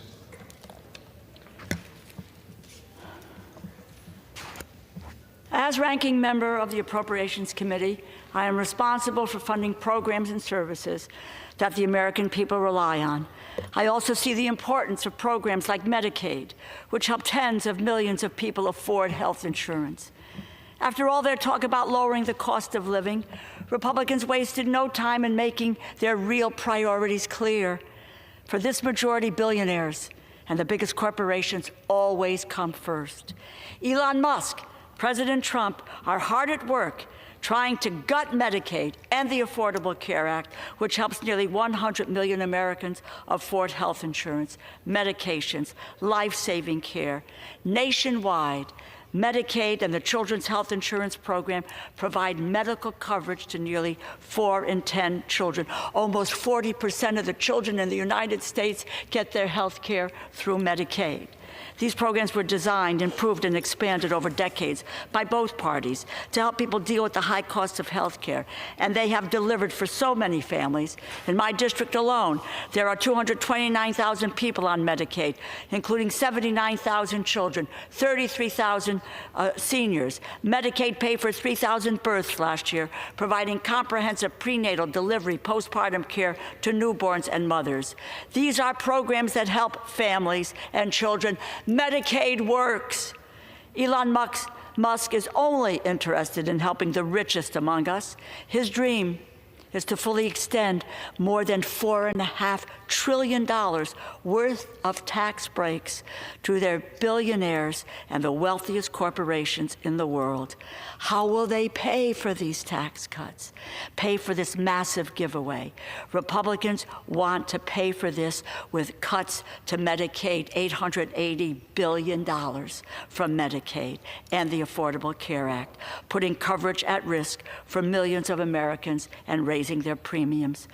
To cut even more from the program, they also want to make it harder for people. Thank you. Who bears the brunt of these cuts? Seniors, children, low-income families, people with disabilities, those struggling the most high health care costs are the first ones left behind. Republicans are coming for SNAP next, threatening 40 million Americans who are just trying to put food on the table. Democrats will stand where we always do, on the side of the middle class, against yet another reckless Republican budget that steals even more wealth for billionaire class. Thank you, and I yield back. Gentleman from Pennsylvania reserves. Gentleman from Texas. Mr. Chairman, I yield 3 minutes to my good friend from the great state of Ohio, also chairman of the House Judiciary Committee, Mr. Jim Jordan. Recognized. Thank you, Mr. Chairman. I thank the gentleman for yielding. The budget resolution will allow us to cut taxes, reduce spending, help our national defense, and secure the border, which is exactly what we told the voters we were going to do in the election. I always say this, we make this job way too complicated. It's pretty darn simple. What'd you tell the voters you were going to do when you put your name on the ballot? If you get elected, go do what you said. The American people elected us. Majority in the House, majority in the Senate, 77 million voted for President Trump. We told them what we were going to do. Now it's time to do it, and this is step one of that process. Ranking member referenced the American people. We're remembering the American people exactly what we told them, why they elected us. And to do all that, it takes resources, particularly the one that focuses in our committee, securing the border. It takes resources, and the reason we need so many resources to secure the border is because the previous administration screwed everything up so bad. Day one of the Biden administration, they made 3 decisions. No more building the wall, no more remain in Mexico, and when you get here, you will not be detained, you will be released. And when you do that and advertise to the entire planet, those are the new policies, everybody comes. 10 million people came, almost the equivalent of the entire population of the state I get the privilege of representing. And so now to fix that, you got to find resources, you got to find savings, you got to do what we're doing in this legislation. Because it takes personnel, it takes equipment, it takes space, it takes detention beds, it takes judges, it takes lawyers to handle to secure that border and handle what needs to be done to fix what they caused, what they created. So I want to thank the chairman and the good work he's done, the Republican members of the Budget Committee for putting this together. Look, he's right. If we don't do this, taxes are going to go up on the families across this great country. I don't want the taxes to go up on the families I represent in the 4th District of Ohio. I don't want that to happen. I want the border secured. I want to reduce spending because I know we're running trillion-dollar deficits and we piled up $36 trillion in debt. And I want to help our national defense because it's still a dangerous world. Just got back from Israel last week. We know how dangerous it is. They know how dangerous this world is. So this bill is common sense, and it's step one of a 3-part process to get us to what we told the American people we were going to do, what they elected us to do. And that's why I hope we can pass this. I urge a yes vote. And again, thank the chairman for his good work and his committee's work. And with that, I yield back. Thank you, Chairman. Appreciate you. Gentleman from Texas reserves. Mr. Chairman, the gentleman from Ohio is actually right. It is a dangerous world. And you know, Ms. Chair, what makes it more dangerous is when under this administration, the United States is voting with Russia and North Korea and Hungary and voting against every single one of our Democratic allies. That makes a dangerous world infinitely more dangerous. And with that, I'm happy to yield to my friend, the gentleman from California, the ranking member of the Natural Resources Committee, Mr. Huffman. Gentleman recognized. Thank you, Mr. Chair. I thank the gentleman. 4 weeks. In just 4 weeks, Donald Trump has sown chaos all over this country. His administration is defying court orders, firing federal workers, freezing vital funding that our constituents depend on, impacting everything from wildfire preparations to water security and health and housing programs and a lot more. All of this under the guise of cost savings. But the reality is, there are no meaningful savings or other benefits for average taxpayers. Real people's lives are being turned upside down. Our National Park Service, workers at a number of federal agencies, farmers, firefighters, everyone who depends on federal services is feeling the squeeze of this reckless agenda. Meanwhile, Republicans are preparing their budget reconciliation bill, which is going to cost at least $4 trillion.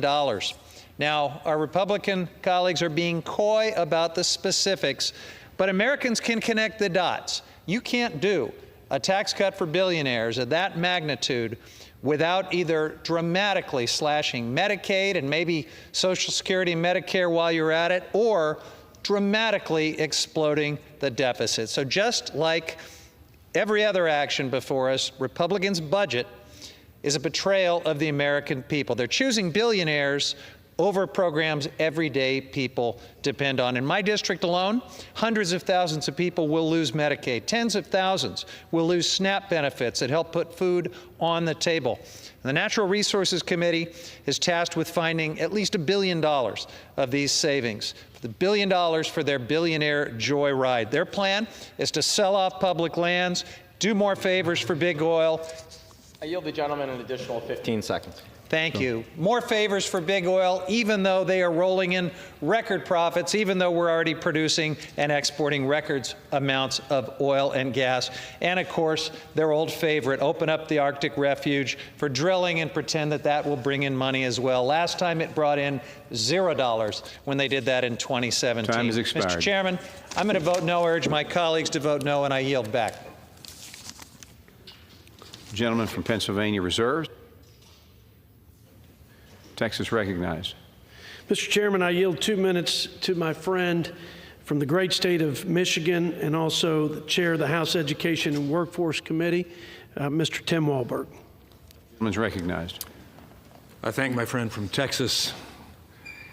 And Mr. Speaker, in November, the American people delivered a clear and resolute mandate to this Congress: rein in out of control spending.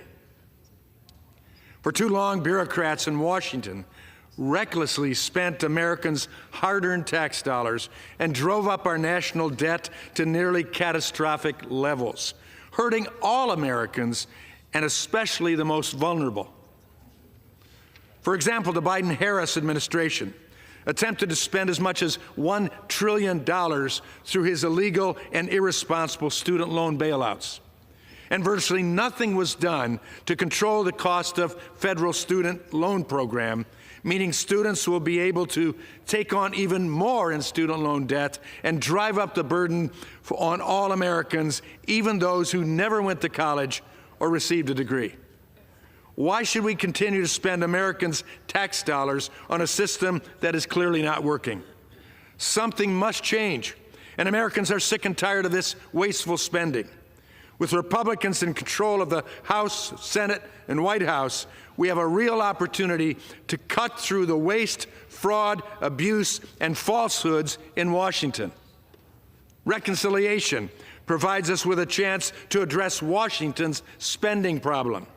Under the new Trump administration, we can cut spending, deliver on the mandate given to us by the American people, and put more money back in Americans' pockets. I thank you, Mr. Speaker. And as I begin to yield back, I will await the false report on Medicaid in Michigan. I yield back.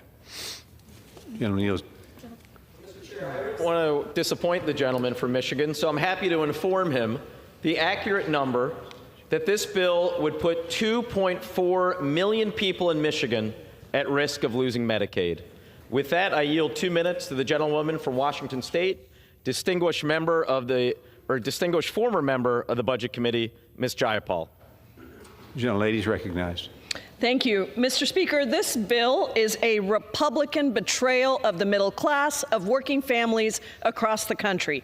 If you are at home watching this, I want you to think about what Republicans want to slash from your life so that they can lower taxes for the biggest corporations and wealthiest billionaires like Elon Musk. They want to cut a minimum, the floor of $880 billion from Medicaid, which covers health care for 72 million Americans. Medicaid pays for nursing homes for 5 out of 8 seniors across the country, pays for health care for 38 million kids, including over 3 million kids in Texas and 1.2 million kids in Ohio.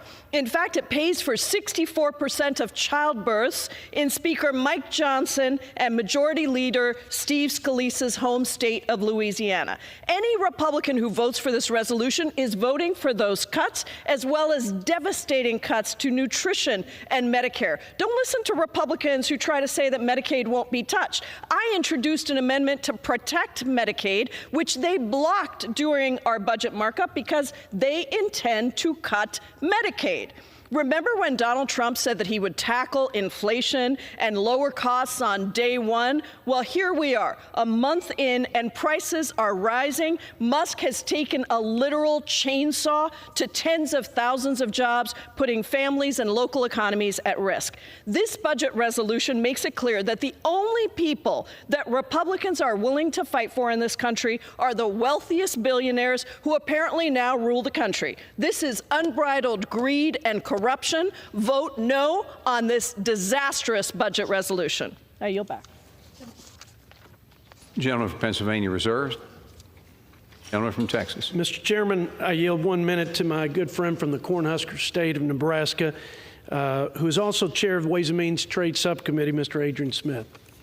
Gentleman is recognized. Thank you, Mr. Speaker. The American people want us to have a thoughtful exchange here, and I want to hopefully contribute to that, especially when I hear some of the accusations made that are just off base, misleading, false. And Warren Buffett has paid a record amount in taxes. I think that's worth noting. That's been in the press very widely in the last few days.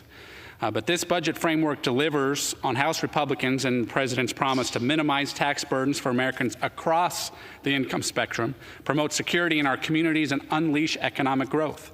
The resolution would allow us to extend the historic tax relief from the Tax Cuts and Jobs Act, which has been enormously successful, and we know this, in allowing families to keep more of their paychecks and supercharging growth for small businesses. If these tax cuts are allowed to expire, as we've heard, the average American would suffer. Make no mistake, that's small businesses, family farms, so many other folks. In addition to averting the most severe tax hike in American history, this deficit-neutral budget will reduce the debt-to-GDP ratio by 8 percentage points. And the American people— I'd like to yield another 15 seconds. The American people, again, want us to have a thoughtful exchange on this. Let's elevate the debate and stick to the facts, and realizing we can do well for the American people by doing so. Thank you. I yield back. Gentleman from Texas reserve. And you're recognized. Thank you, Mr. Chair. I would remind the gentleman this bill would put 340,000 people in Nebraska at risk of losing Medicaid. I now yield 2 minutes to the gentlewoman from California, member of the Budget Committee, Ms. Chu. I rise in opposition to the Republican ripoff. Budgets tell priorities, and as inflation goes up and Americans continue struggling to pay their rent, purchase groceries, and afford going to the doctor, Republicans stand united. Sell out the working class by ripping away health care coverage and food from children to pay for tax cuts for the rich. This is the unbelievable but real cruelty of their budget. Make devastating cuts to Medicaid for 135,000, mostly seniors and children in my district alone. Slash SNAP benefits for thousands of hungry children and families. End ACA premium tax cuts that currently save families over $6,000 annually. And for what? To give $5 trillion in handouts to those who need it the least, the ultra-rich and big corporation. And let's be clear, my Republican colleagues will declare that this resolution is necessary to extending the 2017 Trump tax scam to purportedly help the middle class. This is a lie. The majority of the tax cuts that they aim to extend will only benefit the rich, and the middle class will lose so many of the benefits they rely on.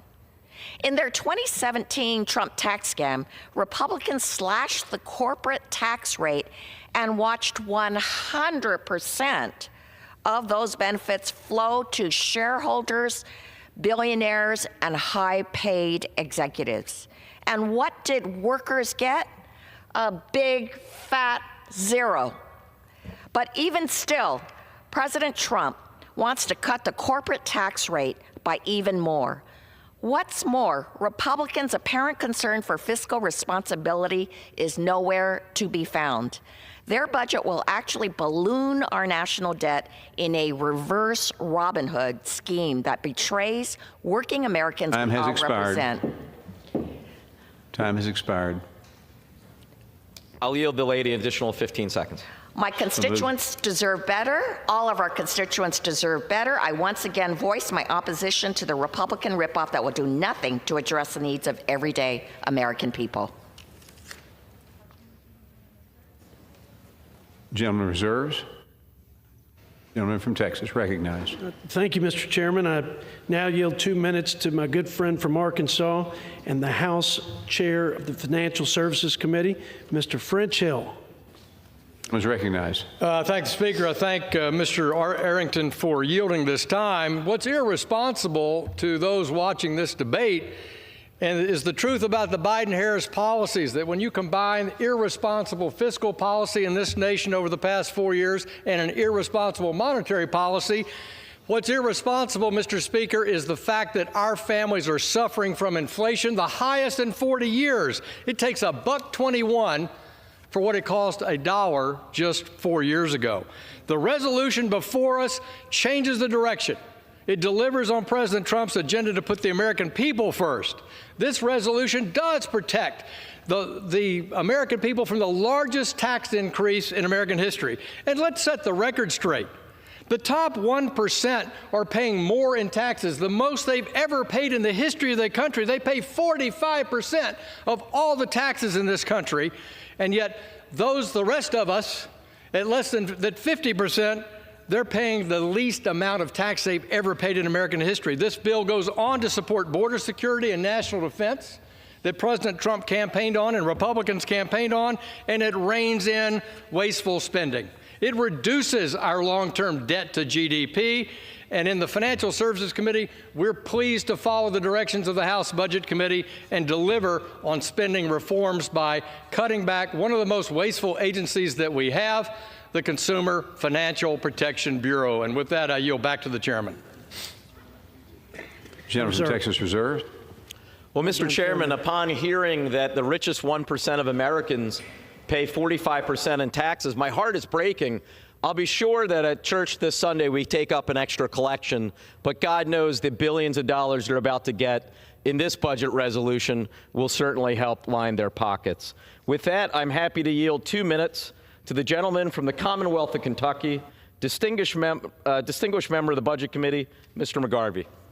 Gentleman's recognized. Mr. Speaker, I rise in opposition to the Republican budget resolution and urge my colleagues to reject it for what it is: a total scam and betrayal of the middle class. A budget isn't just a policy document. It's a moral document. And in their budget, the Republicans make their moral code clear. The rich get richer, and the rest of us pay for it.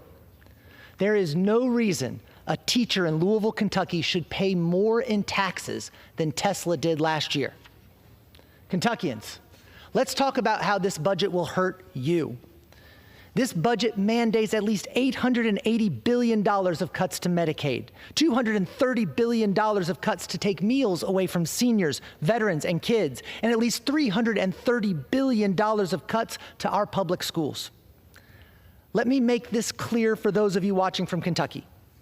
If you are one of the 1.4 million people in the Commonwealth who gets health insurance through Connect, Republicans are coming for your health care.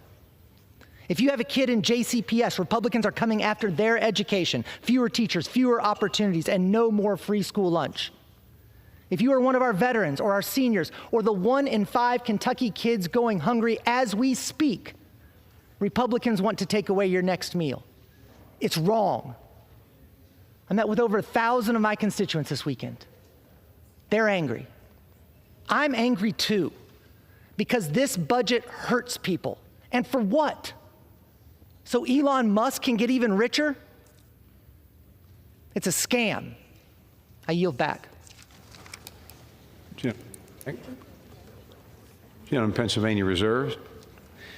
Texas. Mr. Chairman, I yield 1 minute to the gentleman from North Carolina, also a Budget Committee member who's helped us draft this budget framework. Mr. Chuck Edwards. Recognized.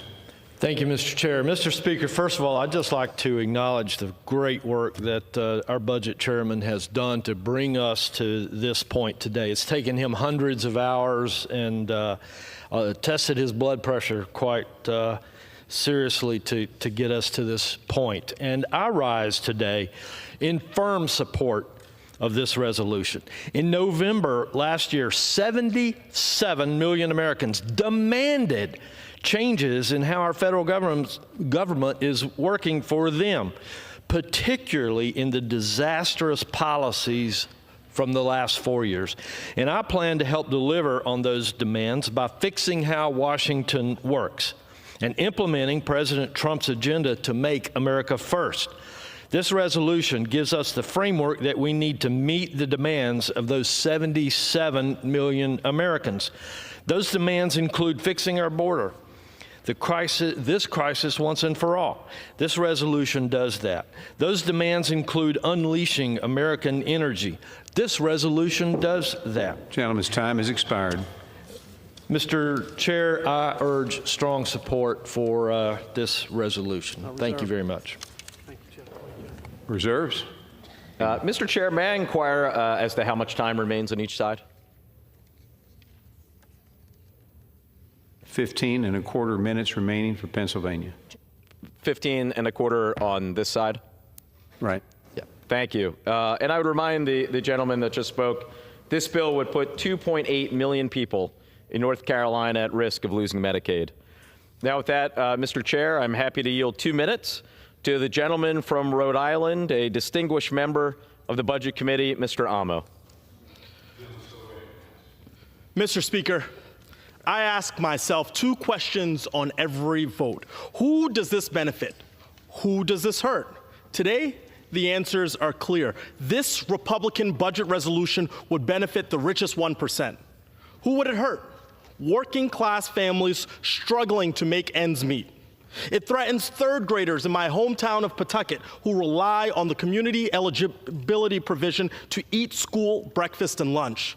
It threatens a new mom on Aquidneck Island who needs Medicaid to afford postpartum care. And it threatens seniors in East Providence who depend on Medicaid's home and community-based services to stay connected to their loved ones as they age at home. All of these ordinary Americans would get hurt. For what? To pay for tax cuts for the rich. Don't believe me? Look at the numbers. The Republican plan could slash $230 billion from SNAP and $880 billion from Medicaid. 2 proposals which allow them to turn around and shovel $1.1 trillion in tax giveaways to the richest 1%. Mr. Speaker, when I first read through this resolution, I thought surely it must be a mistake. There's no way that Republicans would intentionally hurt working Americans, right? Wrong. Democrats tried to stop the madness over and over, but Republicans refused to listen. Just yesterday, Republicans refused to consider my amendment to block cuts to SNAP and programs that provide free and reduced-priced lunches for students. You heard that right. Republicans want to make it harder for hungry children to eat. Republicans also refuse to join me in supporting Medicaid. It provides health coverage to 72 million Americans, including over 300,000 Rhode Islanders. That's not a typo. Republicans are putting the needs of billionaires above the needs of ordinary Americans. If that isn't a betrayal, I don't know what is. I yield back. Gentleman yields. Gentleman from Pennsylvania reserves. Gentleman from Texas. Mr. Chairman, I yield 1 minute to the gentleman from the Tar Heel State of North Carolina, also Budget Committee member and good friend, Mr. Addison McDowell. The gentleman from North Carolina is recognized. I thank the chairman for yielding, and while we may not agree on whose state has better barbecue, one thing we do agree on is that today is a momentous day, not for one party, but for all Americans. Today, we take a giant step towards fulfilling the mandate given by millions of Americans. For too long, the people's interests have been drowned out by an agenda pursued by elite left-wing politicians. You see, elite left-wing politicians don't feel the impact of their reckless policies, whether it be pursuing open border policies or policies that fuel inflation. It's normal citizens who feel the impact. Today, we start the process of restoring America's strength rather than pursue a reckless ideological joyride agenda. This resolution paves the way for historic investment in our country's border security, permanent tax relief for the middle class, getting rid of the inflation tax that's hit the working class, and rooting out waste, fraud, and abuse throughout our government. Mr. Speaker, Americans demand better. This resolution does that. I urge a yes vote and yield back. Expired. Gentleman from Texas reserves. Gentleman from Pennsylvania. Well done. Thank you, Mr. Chair. I would remind the gentleman this bill would put 2.8 million people in North Carolina at risk of losing Medicaid. I now yield 2 minutes to the gentleman from Florida, member of the Judiciary Committee, Mr. Moskowitz. The gentleman is recognized for 2 minutes. Thank you, Mr. Speaker. You know, today, Representative Thomas Massie, who is a budget hawk who walks around with the debt clock, which, by the way, I bought. It's $99 on his website, or on a website, talked about today that the Republican budget, if the Republican budget passes, the budget deficit doesn't get better, it gets worse. And then Elon Musk commented, and he said, "That sounds bad." Boy, that is awkward. I mean, you know how much we hate it when you guys fight amongst each other. And you know, so that wasn't enough, right? Then Representative Massie went to the meeting, the Republican meeting where the budget was being discussed, and he came out and he said, you know what, they convinced me. They convinced me that he's a no.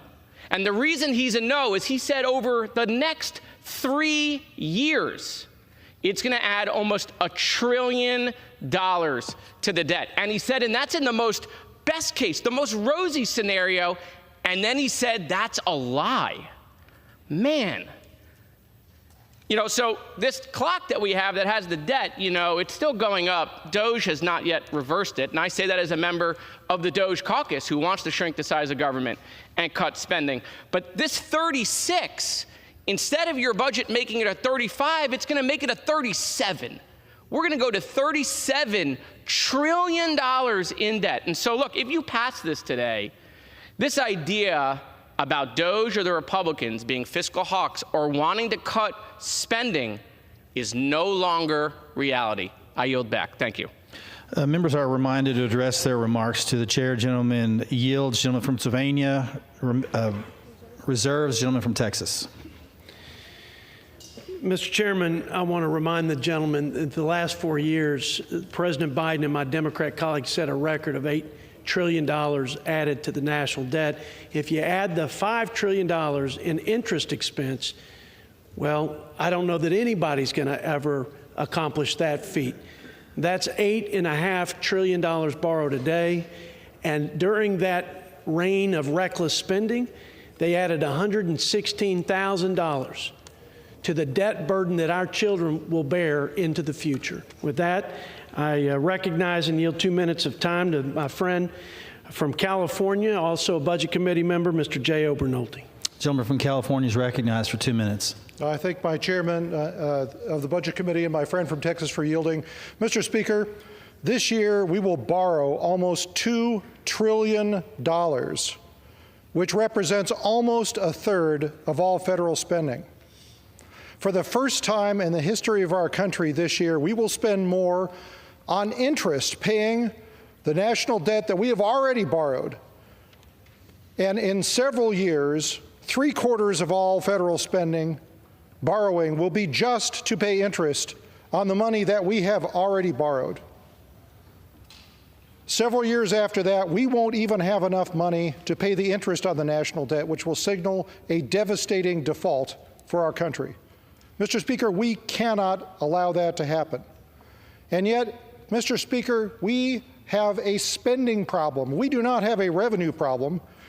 Last year, we collected more dollars in federal tax revenue than ever in the history of our country. That's why this budget resolution is so important. It starts us finally down the path of reducing federal spending rather than increasing federal spending, and it does it without increasing taxes on hardworking Americans. That's why I'm proud to urge a yes vote. I yield back. Gentleman yields. Gentleman from Texas reserves. Gentleman from Pennsylvania. Thank you, Mr. Chair. I would remind the gentleman this bill would put 13.4 million people in California at risk of losing Medicaid. With that, Mr. Chair, I now yield 2 minutes to the gentlewoman from Vermont, a great member of the Budget Committee, Ms. Ballant. Gentlewoman's recognized for 2 minutes.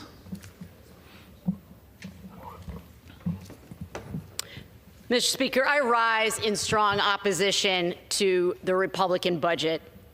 Here's the deal.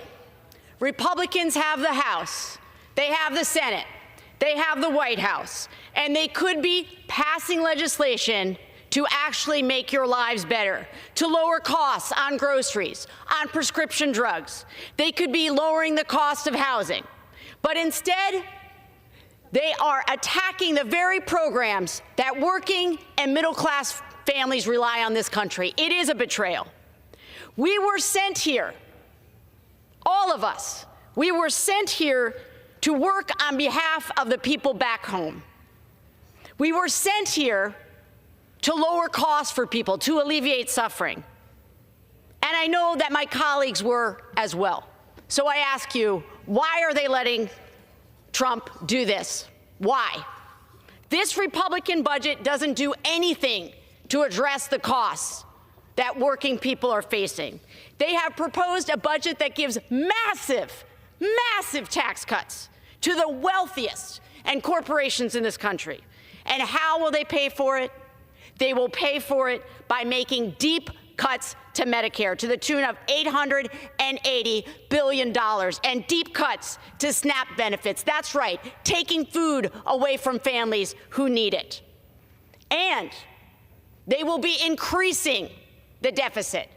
So it is long past time for them to stop lecturing us about the debt when they know full well that their math is not mathing. They are adding to the deficit with this program, and they are literally giving the money away to the wealthiest who do not need it. When I vote on this Republican budget, I will be thinking of all the working families back home in Vermont, people who sent me here to work on their behalf, not against them. I'm thinking of families who worry that they won't have Head Start. I'm thinking about the people who Thank you so much. I'm thinking about the small businesses in Vermont who have reached out to me to say that Trump's proposed tax war with Canada, tariff war, is going to crush them. I'm thinking about the 150,000 Vermonters who are dependent on Medicaid. I urge my colleagues to reject this unfair budget, and I yield back. Gentleman's time has expired. Gentleman from Pennsylvania reserves. Gentleman from Texas. Thank you, Mr. Chairman. I yield a minute to the gentleman from Wisconsin, Mr. Glenn Grothman, also my colleague on the House Budget Committee. Thank you very much. I think I have to address some of the things that I think are out of line or misspoke with regard to the other party today. First of all, I want to point out there are not a lot of details in this budget. The budget has a lot of top-line numbers in which we try to keep tax cuts that went into effect 8 years ago in effect because we need a strong economy with high employment. But there are no specific cuts in here. The frustrating thing I hear from the other side is that they're taking out that any cut or any reduction in spending is a problem. Let me remind people, 26% of the current level spending for the current year is borrowed. That should be of huge concern to everybody. The average American has about $100,000 their share of a debt. Think of that. A family of four has $400,000 in their share of the debt. The average person or the average American in the budget coming up this year will be spending about $20,000. I yield the gentleman another 15 seconds. Just follow up one more time. Remember, America has to know that 26% of every Social Security dollar, 26% of every new tank, 20% of every new education dollar is borrowed. And at a time where interest costs are going up. Thank you. Thank you. Gentleman's time has expired. Gentleman from Texas reserves. Gentleman from Pennsylvania. Thank you, Mr. Chair. I would remind the gentleman this bill would put 1.2 million people in the Badger State at risk of losing Medicaid. With that, I'm very happy to yield 2 minutes to the gentlewoman from the Commonwealth of Massachusetts, distinguished member of the Oversight and Government Reform Committee, Ms. Presley. Gentlewoman's recognized. Mr. Speaker, I rise on behalf of the Massachusetts 7th Congressional District as the House prepares to vote on a truly horrifying Republican budget resolution, one void of empathy or common sense. I'm thinking of and censoring the people in my district who stand to be harmed the most. Families in Mattapan who receive their health care through Mass Health, the Medicaid program for Massachusetts. Mothers in Chelsea who rely on SNAP to feed their babies. Disabled veterans in Randolph who receive life-saving care and benefits through the VA. Families in Roxbury who rely on Head Start for child care. This Republican majority said they'd spend the next 2 years cutting costs for the middle class, but the only thing they're cutting is trillions of dollars from life-saving programs our communities depend on to make ends meet. Mr. Speaker, this has never been about efficiency. Tell me how it is efficient to make people across this country sicker, hungrier, poorer, more vulnerable. Tell me how it is efficient to buy more toy rockets for Donald Trump's billionaire friends while parents can't afford groceries. The cruelty is the point. What a callous shame and a sham. I urge my colleagues to stand with the people, protect families, and reject this shameful budget resolution. In the words of a righteous faith leader whose place of worship Donald Trump recently attended, have mercy. Thank you. I yield. Gentlewoman yields. Gentleman from Pennsylvania reserves. Gentleman from Texas.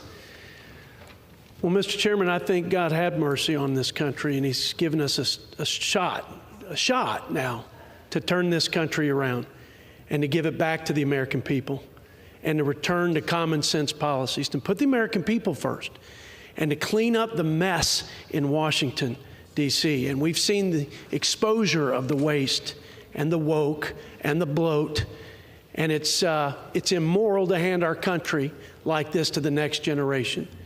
We're long overdue to get our fiscal house in order, Mr. Chairman. And the American people deserve to keep more of their money. The American people deserve fiduciaries in Congress that will take care to steward their tax dollars. And the people who need these programs that we created for the most vulnerable, they deserve to have the programs without having folks siphon off monies or people ineligible draining those programs. We got a lot of work to do. We won't be intimidated by the rhetoric. We won't be scared into paralysis anymore as a Republican Party. We're standing up with our president and fearless leader, Mr. Donald J. Trump, and we know the American people are behind us 100%. We're leaning in, and we're going to save this country. And we're going to give our children a fighting chance at the blessings of liberty and the land of opportunity. With that, I yield 2 minutes to my good friend, who is a fighter for our freedom and fiscal sanity. He's on the Budget Committee from South Carolina, Mr. Norman. Gentleman from South Carolina is recognized for 2 minutes. Thank you, Mr. Speaker. I rise in full support of the House budget resolution. And Jody, I just want to thank you for the yeoman's work that you've done. You've stood tall and you stood strong. You know, for those who are watching on TV and for those of you who are listening, you know, we got in a steady diet of the same old worn out tactics, rich, poor, divinity politics, taking food from hungry children. You hadn't used Granny is going over the cliff yet, but I assume that's coming. You know, my question to my good friends on the other side, where were you the last 4 years? Where were you? We got a steady diet of high inflation. We got a steady diet of 15 million illegals coming across this country, using every public school, every hospital, not being a citizen, draining the payroll and draining the economy of America. What about the empathy for the poor unaccompanied children who came over here and are in sex trades, and if they're still living, many of them, well over 400,000 children? What about the inflation at every level? Where were you the last 4 years? House prices, where were you? Interest rates. You were nowhere to be found. Where were your solutions? You didn't have any, because we've got a total two world views. You think taxes paid by Americans is your money to spend like you want. Elon Musk and what Donald Trump are doing are identifying the waste. Let the American people judge. 77 million Americans judged on who they thought could lead this country, and it wasn't an inept president who couldn't give a press conference if he had to or read a thank you card. That's who you put up with for 4 years. And folks, the past is the judge of the future.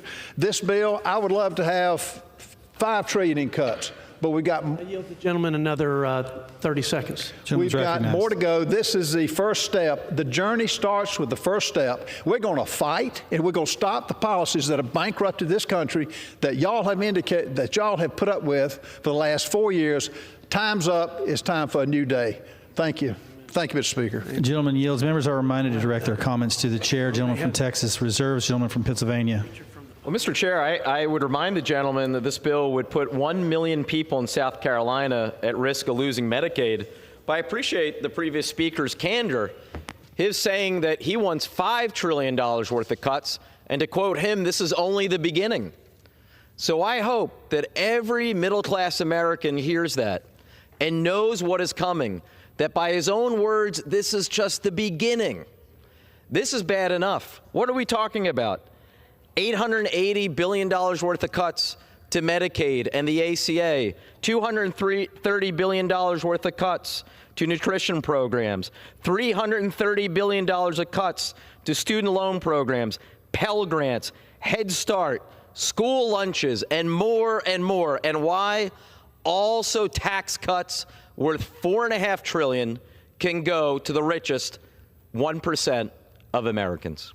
With that, Mr. Speaker, I am happy to yield 2 minutes to a wonderful new member of this body, the gentlewoman from New Jersey, a distinguished member of the Transportation Committee, Ms. Poe. The gentlewoman is recognized for 2 minutes. Thank you. Mr. Speaker, I rise for the first speech on the floor of this body to reject the Republican so-called budget. I came to Congress to help my constituents. I came here to provide direct relief to struggling Americans and lift people up. This Republican budget does none of those things. It is nothing more than a blueprint for cruelty.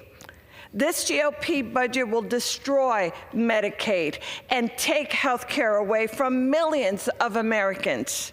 In my district alone, this could strip health care from the 215,000 people on Medicaid, blow up hospital budgets, raise insurance premiums, and all to give trillions in tax cuts to the millionaires. Another cash giveaway to the super rich at the expense of ruining American lives. I reject and I intend to vote no to this cruel Republican budget and yield back. Thank you. From Pennsylvania reserves. Gentleman from Texas. Mr. Chairman, my good friend and ranking member made a comment about Mr. Ralph Norman from South Carolina. He said, listen closely to what he said. He'd like to cut $5 trillion from the budget. Well, you know what? Add my name to that list, because the GAO says there's $5 trillion of fraud throughout the four corners of this federal government. That's the people's money. And we ought to spend every waking hour together, across the aisle, bipartisan, to go and root out that waste and fraud that is fleecing the taxpayers. So you can count me in the camp of Mr. Ralph Norman. When the Government Accountability Office says that there are $5 trillion of defrauding the people's government and the people's money. You're not going to hear anybody on the other side of the aisle, and there's some good people and well-intended people. But in this debate, you're not going to hear them talk about illegals being on welfare rolls, or the fact that their President Joe Biden, with the stroke of a pen, welcomed illegals on to welfare and health care rolls. We can't even afford Social Security benefits that will, the fund of which will be insolvent within the next 10 years. And instead, we're bringing people that aren't even citizens onto the social safety nets that are paid for by taxpayers. And we're not spending that money, that precious treasure of taxpayers, to shore up Medicare and Social Security. It makes no sense to me, but you know what? It made no sense to the American people, and that's why they gave this president a mandate and gave this country unified Republican leadership. Now, they are still in denial, apparently, and they're definitely disconnected from the reality of the last 4 years. They may have had all the best intentions, but the pain and the suffering that the American people endured because of the reckless record trillions of dollars in spending and the failed economic policies of the last administration is real. They didn't forget it, and they voted with that acid test, that fundamental question: is my life better today? There's never been, I don't think, in American history, a clearer contrast between the two parties, back to back. Republican total control in 17 and 18, Democrat unified leadership on the heels of that, the philosophies, the values, the worldviews, the policies, and the consequences borne by the American people. And they have chosen a very different path, and they have asked us to reverse course and to reverse the curse that looms not only over this country, but our children's future. And I am surprised that I haven't heard one sentence about the waste, fraud, and abuse in the federal government at $5 trillion. I'm surprised that I haven't heard any criticisms of the millions of people who've come to this country illegally and drained Medicaid, according to CBO, by billions of dollars. That was a letter in response to an inquiry that we sent. How much of the tax dollars in Medicaid are being siphoned off for people who are here illegally? I can't believe that there's not more indignation on account of the fact that $9,000 is what we're spending on people who broke the law, violated our sovereignty, and are here in this country illegally, and taxpayers are spending $9,000 per illegal immigrant for social services that were intended for the United States citizens. And that $9,000 represents more money than we spend on our own vulnerable American citizens on Medicaid. But you're not going to hear any of that today. But the American people know better. They've always had the better judgment, and they made the right call, and we aim to deliver for them. I don't know if my colleagues, how much time do I have, Mr. Chairman, remaining? Minutes remaining. I reserve. Gentleman reserves. Gentleman from Pennsylvania. May I inquire as to how much time I have remaining? Gentleman has 4¼ minutes remaining. I am prepared to close. Gentleman's recognized. Well, thank you, Mr. Chairman. I yield myself the balance of my time. First, let me say before my closing, my good friend and chair of the Budget Committee, and we've worked closely together in opposition a lot of the time, but actually in agreement some of the time with some real achievements, though not today. He said something that really interests me, that there's this GAO report showing $5 trillion of fraud. Well, I certainly would be interested in seeing that report. The size of the entire budget every year is only $6.5 trillion. So how in the world $5 trillion out of $6.5 trillion is really fraud? I find that a little hard to believe. Now, Mr. Chairman, we're at a pivotal moment. I said at the beginning of this debate some 2.5 hours ago that this budget resolution represents the Republican betrayal of the middle class. For the last 2.5 hours, you have heard speaker after speaker on my side expose exactly why that is so.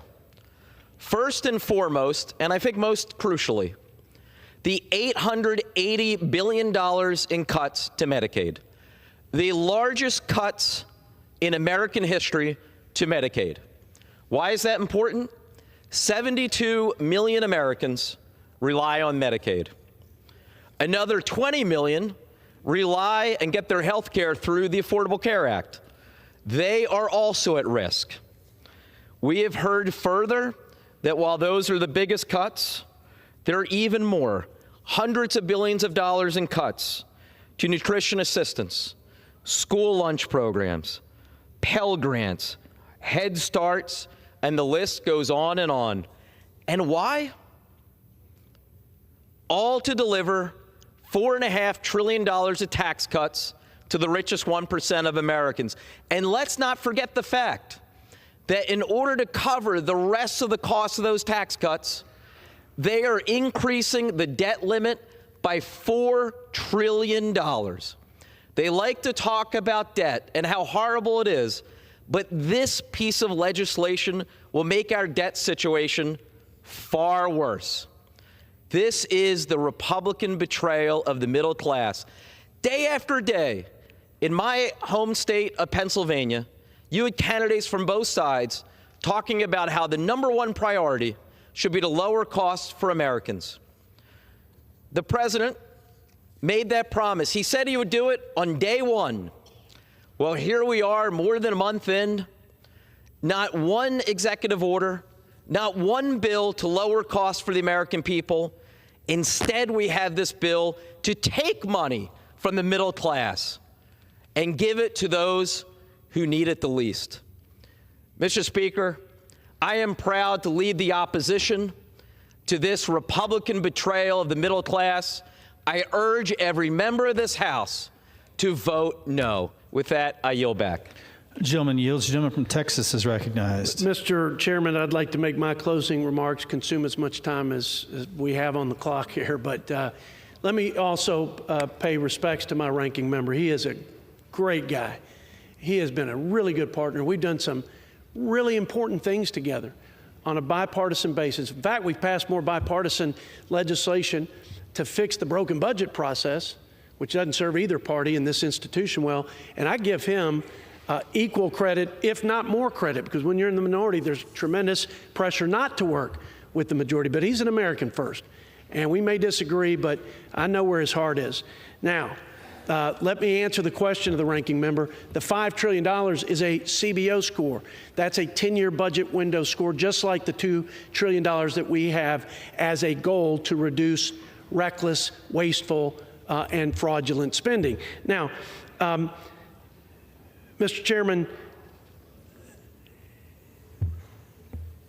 the reconciliation process is generally to reconcile the House and Senate budgets, but more than a process for matching up revenues and outlays, this exercise, more importantly, is reconciling the difference between the American people's interest, expectations, and values, and a federal government that has totally lost its way, forgotten who it serves, and too often has failed to faithfully and fairly and efficiently execute the laws of the land. And if we learned anything from the November election, it's that the American people want a strong country. They want a competent leader, common sense policies, and they want all of us to put America first. And that's what this budget resolution does. I'd like to think of this budget resolution as a promissory note to our children to preserve the land of liberty and opportunity by safeguarding it from an unwieldy government and with unbridled spending, taxing, and regulating that threatens to destroy it. Mr. Chairman, I said this in the Budget Committee, and I'm going to say it now to close. The era of wasteful, woke, and weaponized government is over, and this budget resolution will be its tombstone. Here lies one of the darkest chapters in American history: open borders, record crime, lawlessness, feckless foreign policies, cost of living crises. Enough. It's time to reverse the curse. It's time to reverse the reckless spending, the failed policies, do the first and most important job of the federal government: keep the American people safe. That's exactly what we intend to do, and that's exactly what we've delivered with this framework. So, Mr. Chairman, I urge my colleagues to vote yes on House Concurrent Resolution 14, and I yield back. Gentleman yields.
The gentleman, Mr. Schweikert, and the gentleman from Virginia, Mr. Beyer, each will control 30 minutes on the subject of economic goals and policies.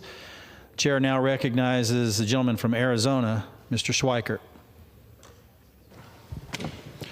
Thank you, Mr. Chairman. I yield myself as much time as I may consume. Gentleman's recognized. And Mr. Chairman, and to the minority, I first want to apologize to everyone. I have one of my crappy lung infections, so at some point I'm going to start coughing and doing an inhaler. Just ignore me. Somehow I thought that'd be funnier. Mr. Chairman, and to my good friend Mr. Beyer, this I think is somewhat of a unique opportunity for those of us from the Joint Economic Committee. We actually take math seriously. We don't always see things alike. But the fact of the matter is, the Joint Economic Committee, I think started in 1956, has this remarkable history of some of the world's greatest economists coming and speaking before it and walking us through it. And that's why this moment, we're going to try to do something that's special. Instead of just sort of sharing feelings, I'm going to ask us to share math. And within that, we're going to walk through what's actually in the budget resolution. This is a reconciliation budget. It's not a regular budget. This is a budget that opens up the ability, because the insanity we go through of moving something through the Senate and it's 60 votes. So the 1974 Budget Control Act, this is the dance we go through. The other thing I'm going to try to walk through is where the actual math lays in the box that's been given to us by the Budget Committee. And then the part I'm going to do, the Schweikert little bit of hope, is this the moment? Is this the moment of policy that actually forces us, both the left and the right, so that if there's cuts, modernization, changes, updates in methodology of how we deliver services, is this the stressor that makes us do something that's hard, but also do something that's truthful?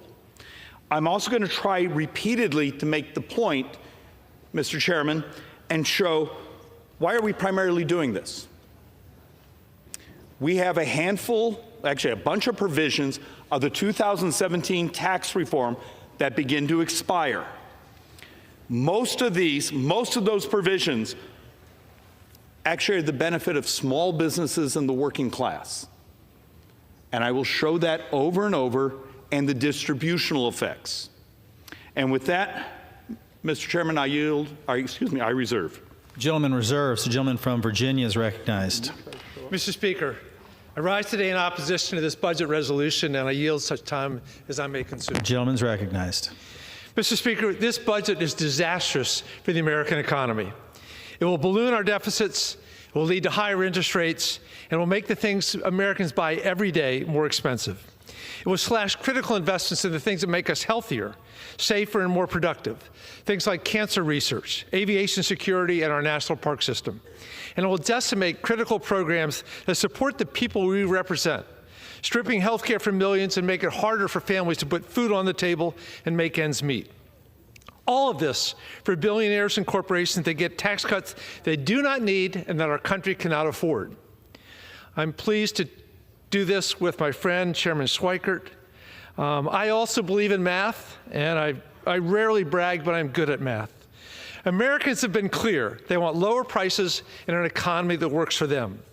Yet instead of focusing on making life easier for American families, at every turn, this administration and our Republican colleagues have engaged in a scorched earth policy. A policy that creates chaos across the country as the richest person on the planet eliminates services that our nation depends upon. My friend from South Carolina earlier said the policies would bankrupt our country. What's he mean? Health care for our families? Food for the working poor who overwhelmingly live in Republican districts? Sure, get rid of any identified bloat, as every president does. But this is a budget about billionaires, not about the every American women, men, and children we represent. Yes, I want to move towards a much smaller budget deficit. I listen to David Schweikert every closing afternoon during his special order hours. I hate the higher interest costs, but who pays? Our families or the 1,000 billionaires? That small percentage, 1% or less, of American population that has way more wealth than they could ever spend in lifetimes to come. You know, this budget depends on, my Republicans have long sung from the altar of fiscal responsibility, yet the plan they put in front of us today is a fiscal sacrilege. It depends on fantasy math. It ignores that their deficit-busting tax breaks will add at least $4.6 trillion on our nation's credit card, adding even more interest that our families must pay. And this interest has real costs. It slows economic growth. It depresses the standard of living. It leads to higher inflation and higher interest rates, and it makes it even harder for families already faced with high prices and borrowing costs to make ends meet. Wasteful, woke, and weaponized policies, my friend from Texas said, that's a very small percentage of the federal budget. You're going to never achieve what's in this budget resolution on wasteful, woke, and weaponized policies. So what is this Republican plan? How do they address? They double down on the policies that will widen the growing wealth gap this nation by giving billionaires trillions in handouts while providing pennies to the middle class. According to the Treasury Department, the top 1% of Americans, those making over $750,000 a year, can expect to get an annual tax cut of over $32,000. Working families will see a tiny fraction of that. Of course, the other main beneficiaries will be the wealthiest executives of the wealthiest corporations at a time when corporate profits are at an all-time high. Americans who rely on government services will be told they need to make sacrifices to pad those profit margins even further. How does that make any sense? To pay for these tax cuts for the ultra-wealthy, the Republican budget proposes to cut programs Americans rely on to afford health care and to put food on the table. Almost 100 million Americans, including seniors, children, families, and those from every corner of this country, depend on Medicaid and the Affordable Care Act to afford medical care. Yet this budget would slash almost $900 billion from these critical programs, ripping away life-saving coverage and raising health care costs for those who rely on them. And at a time when prices at the grocery stores continue to climb, this budget would make it even harder for the 40 million Americans who rely on SNAP to put food on the table. The budget we are considering today will nothing to support the economic growth of this nation. It will benefit the wealthiest at the expense of those who make this country work, and I urge my colleagues to reject it. With that, I reserve, Madam Speaker. The gentleman from Virginia reserves. The gentleman from Arizona is recognized. Thank you, Madam Chairman. All right, let's, I've got to figure out, do I sit here and just spend my time correcting things that are mathematically not true or not in the design of what's actually here? Or just over and over say how much I like working with Mr. Byer as because one day you'll be the chair and I'll be in your position. So let's actually walk through some basic math together. What will our spending be this year? It will be $7 trillion. What is actually in the cuts? Remember, the horrible draconian cuts is $120 billion. in a year. So 7 trillion, a trillion is 1,000 billion for those of you who are math dysfunctional. Let's walk through.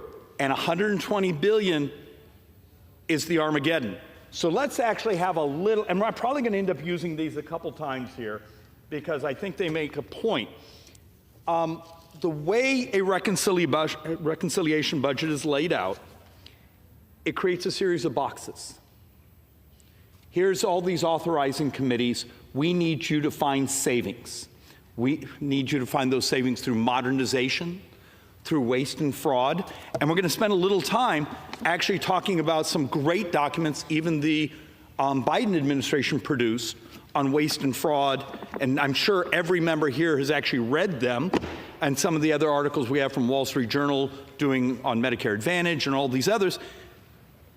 And many of them, when all added up, are $1 trillion+ dollars. Are we capable of actually being intellectually honest and walking through? So one of the charts, and we're going to come back to this again, is you've been hearing the Armageddon being said, but it's Medicaid. Look, I used to do my state's Medicaid budgets. Now, Arizona has a somewhat unique system. We actually buy managed care, capitated policies for our indigent population, and it's remarkably effective. And we deliver remarkably effective health care cheaper than almost every other state in the country, demonstrating that actually plan design, managed design, actually can both be much healthier for our society and save money. But you don't actually start to have those revolutionary conversations in Congress until you have moments of stress like this. So once again, I just want to add, in the document, 96% of the budget authority within energy and commerce is not touched. We're talking 4% of their budget authority, and that's spread over a decade. If we can't find 4% of modernization in these programs, we're actually in much more trouble than even just the brain trust here as we tell our stories. And with that, Madam Chair, I reserve. The gentleman from Arizona reserves. The gentleman from Virginia is recognized. Thank you, Madam Speaker. While we're doing math, when I divide $2 trillion in savings and cuts over 10 years, I get $200 billion a year. With that, let me recognize the gentlelady from Massachusetts, the whip of the House Democratic Caucus, Ms. Clark. How much time? For 4 minutes, Madam Speaker. The gentlewoman's recognized for 4 minutes. Thank you, Madam Chair. Despite all the promises on the campaign trail, House Republicans have chosen to do 3 things with their majority: raise the cost of putting food on the table, raise the cost of getting health care, and use that money, deserving taxpayers' money, to cut billionaires' taxes. That's it. That's the agenda. And let's look at the scale of what they're sacrificing. Funding that feeds 15 million children, a program that pays for half of all the births in America, a service that keeps nursing homes and health centers' doors open, all to cut Elon's taxes. If that sounds outrageous to you, Madam Chair, and I sure hope it does, you are not alone. Let's be clear about the kind of money we're talking about. You know what it costs to keep a kid on Medicaid? $10 a day. How about keeping that child fed with SNAP benefits? $6 a day. What do Republicans want to give away to the already rich? $6 million per billionaire. Think about that. For a billionaire, $6 million is not even a rounding error. For a hungry child, it's enough to eat every single day for 34 lifetimes. Inflicting hunger on children to give billionaires money they don't need and won't even notice? There is no moral code under which that is acceptable. There is no public demand for it. There is no logical reason for it other than total fealty to billionaire donors, billionaires who will never feel they have enough. I'll close with a family that has been on my mind. A mom-to-be, 5 months pregnant. She and her husband are happy, they're in love, and they are excited for their daughter to arrive. But every month, their budget is tight. They get a little bit of help from food pantries, but sometimes, even if they arrive by 6 a.m., the food is already gone. Without the SNAP program, the mom said, I honestly don't know what we would do. Honestly, don't know what we would do. Every Republican has a choice to make with this vote. Will they vote to keep that mom and her daughter fed, or will they keep padding the pockets of those who will not even notice? The American people can forgive a lot, but they will not forgive this betrayal. I yield back. Reserved. The gentleman from Virginia reserves. The gentleman from Arizona is recognized. Thank you, Madam Chairwoman. Look, I love public policy by storytelling, but this being the Joint Economic Committee, let's actually go back to math. And to Mr. Beyer, I want to make sure I'm communicating right, but at least we're down to, instead of the Armageddon, his number was, well, if you cut $2 trillion over 10 years, that's $200 billion. He's right, but that's actually not what's in the document here. It's functionally 1.2 with a shock absorber. Once again, I'll give you the shock absorber, depending on what Ways and Means ultimately does. So thank you again. I mean, it shows actually we're fairly close on math. Another thing, and this is just someone who actually had worked on the tax reform in 2017 and the storytelling that has existed, particularly with my brothers and sisters on the left. Madam Chairwoman, how would you feel if I could document to you that the post-2017 tax reform was more progressive? Now, there were lower rates, but the top portion of income earners actually were paying a higher percentage of federal income tax. So when you actually start looking at this, remember, and this is the distributional problem that I was going to try to walk through. I believe when you do the math here, 5% of the population, now these are people making stunning amounts of money. And if we want to have a discussion, should they pay more? Guess what? This opens up that discussion because there are no rates locked into this. It just creates the capacity to now have the discussion. But the fact of the matter, the top 5% pay 38% of all federal income taxes. Functionally half the workers in the United States pay less than 1%. And the bottom, and I'll take a correction if someone actually knows the actual number. I think the bottom 25% actually receives more because substantially earned income tax credit, which is the old negative income tax model. Look, we have a distributional problem. If you want to have a discussion of wealth and income equality, I have some great charts to show you of what inflation did, what the previous functioning 3.5 years of inflation did to wealth in the working class. When you inflate up people who have assets and you crush those who are trying to survive, congratulations. But remember, before the pandemic, under the TCJA, the tax reforms of 2017, it was the fastest closure of income inequality in American history. What's being discussed here is, do you allow those very tax benefits for small businesses, for individuals, to expire? Now, we don't get a huge economic pop from continuing them. You maintain consumption, but we know if you don't do them, that loss of consumption in those populations actually really hurts us economically. I'm going to reserve in a moment, but then we're going to come back and we're going to talk about some of the other provisions that we're just, once again, Madam Chair, just trying to create the capacity so we can actually have the more elegant debate of what should the distributional effects be? Where do we get the most economic growth from? And next time we're going to come back, let's actually do a bit of where the economic growth can come from, and we'll walk through what the model of expensing and those things. And with that, I reserve.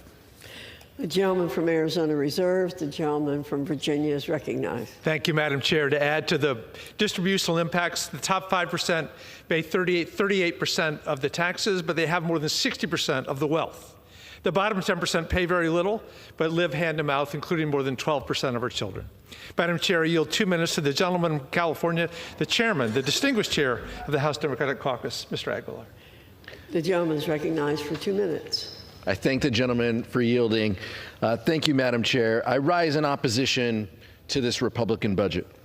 House Democrats came to Congress ready to work with our Republican colleagues to lower the cost of eggs, take on price gouging, expand the child tax credit, build more housing, and put the pocketbooks of working families first.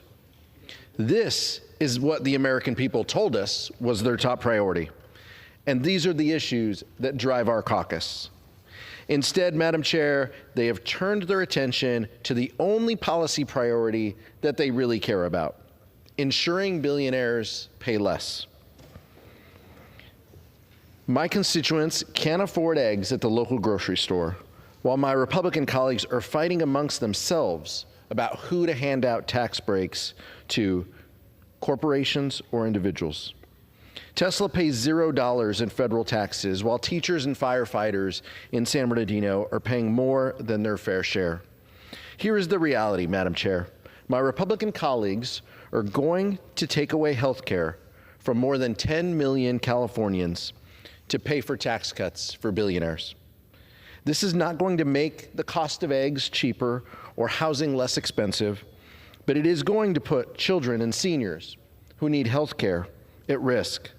House Democrats believe that the people who work for a living ought to get a little breathing room, and the wealthy and well-connected shouldn't get special treatment.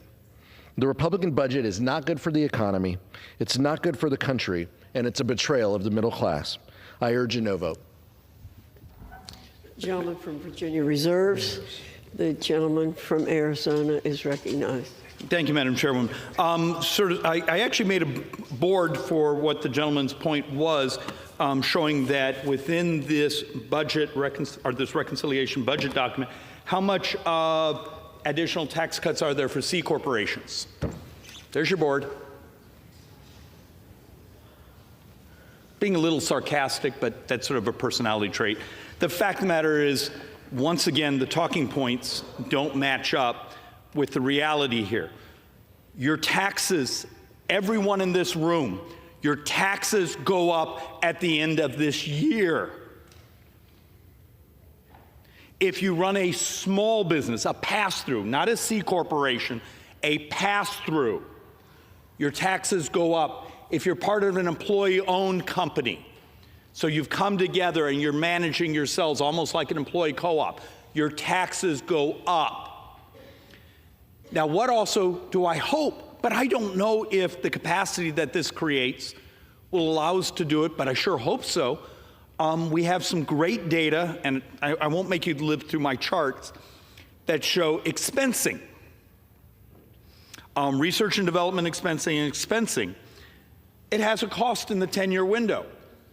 Okay, hopefully everyone has listened to my dozens and dozens and dozens of speeches walking through what expensing is. Expensing is nothing more than depreciation. Do you take it in 1 year or, let's pretend, 7 years?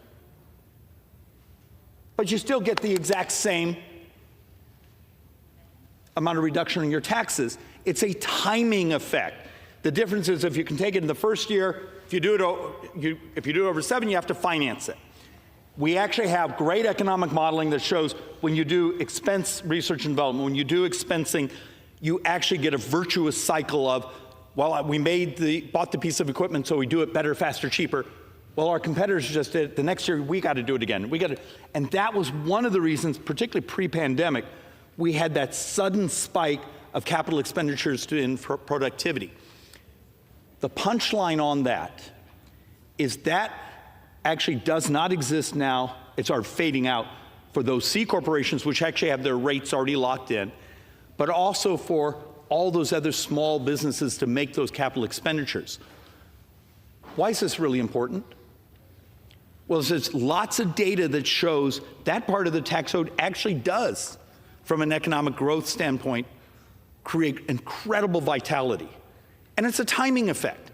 It's the tyranny of living within a 10-year window in our models. I just hope that actually starts to actually elevate a little bit of the economics discussion instead of the storytelling. And with that, I reserve. Gentleman from Arizona reserves. The gentleman from Virginia is recognized.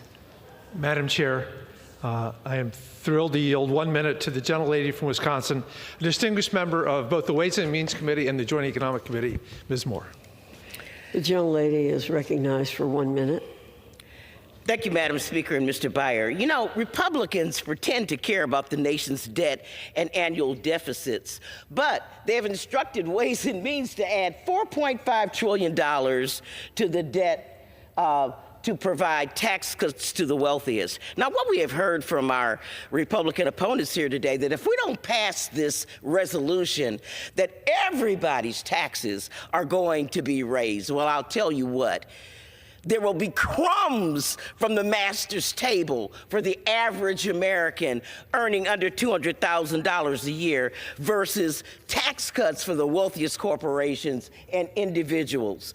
That is the math. I know how fond you are of math. That is the arithmetic. And let me tell you, the handouts to the wealthiest will come on the backs of the least of us. From affordable health care through the ACA and Medicaid, veterans health care, nursing home coverage, food assistance, student loan repayment options, energy tax credits, national security, cancer research. You all contend that the 78 million people voted for this. No, they did not. 15 seconds. 15 more seconds, Madam Chair. No, 78 million people did not vote for this. Who do you think you are fooling? And they are not fooled by your notion that somehow these tax cuts are going to pay for themselves. And they're backed up by all kinds of economists, the CBO, the Committee for a Responsible Federal Budget. Time has expired, and members are reminded to address their comments to the chair.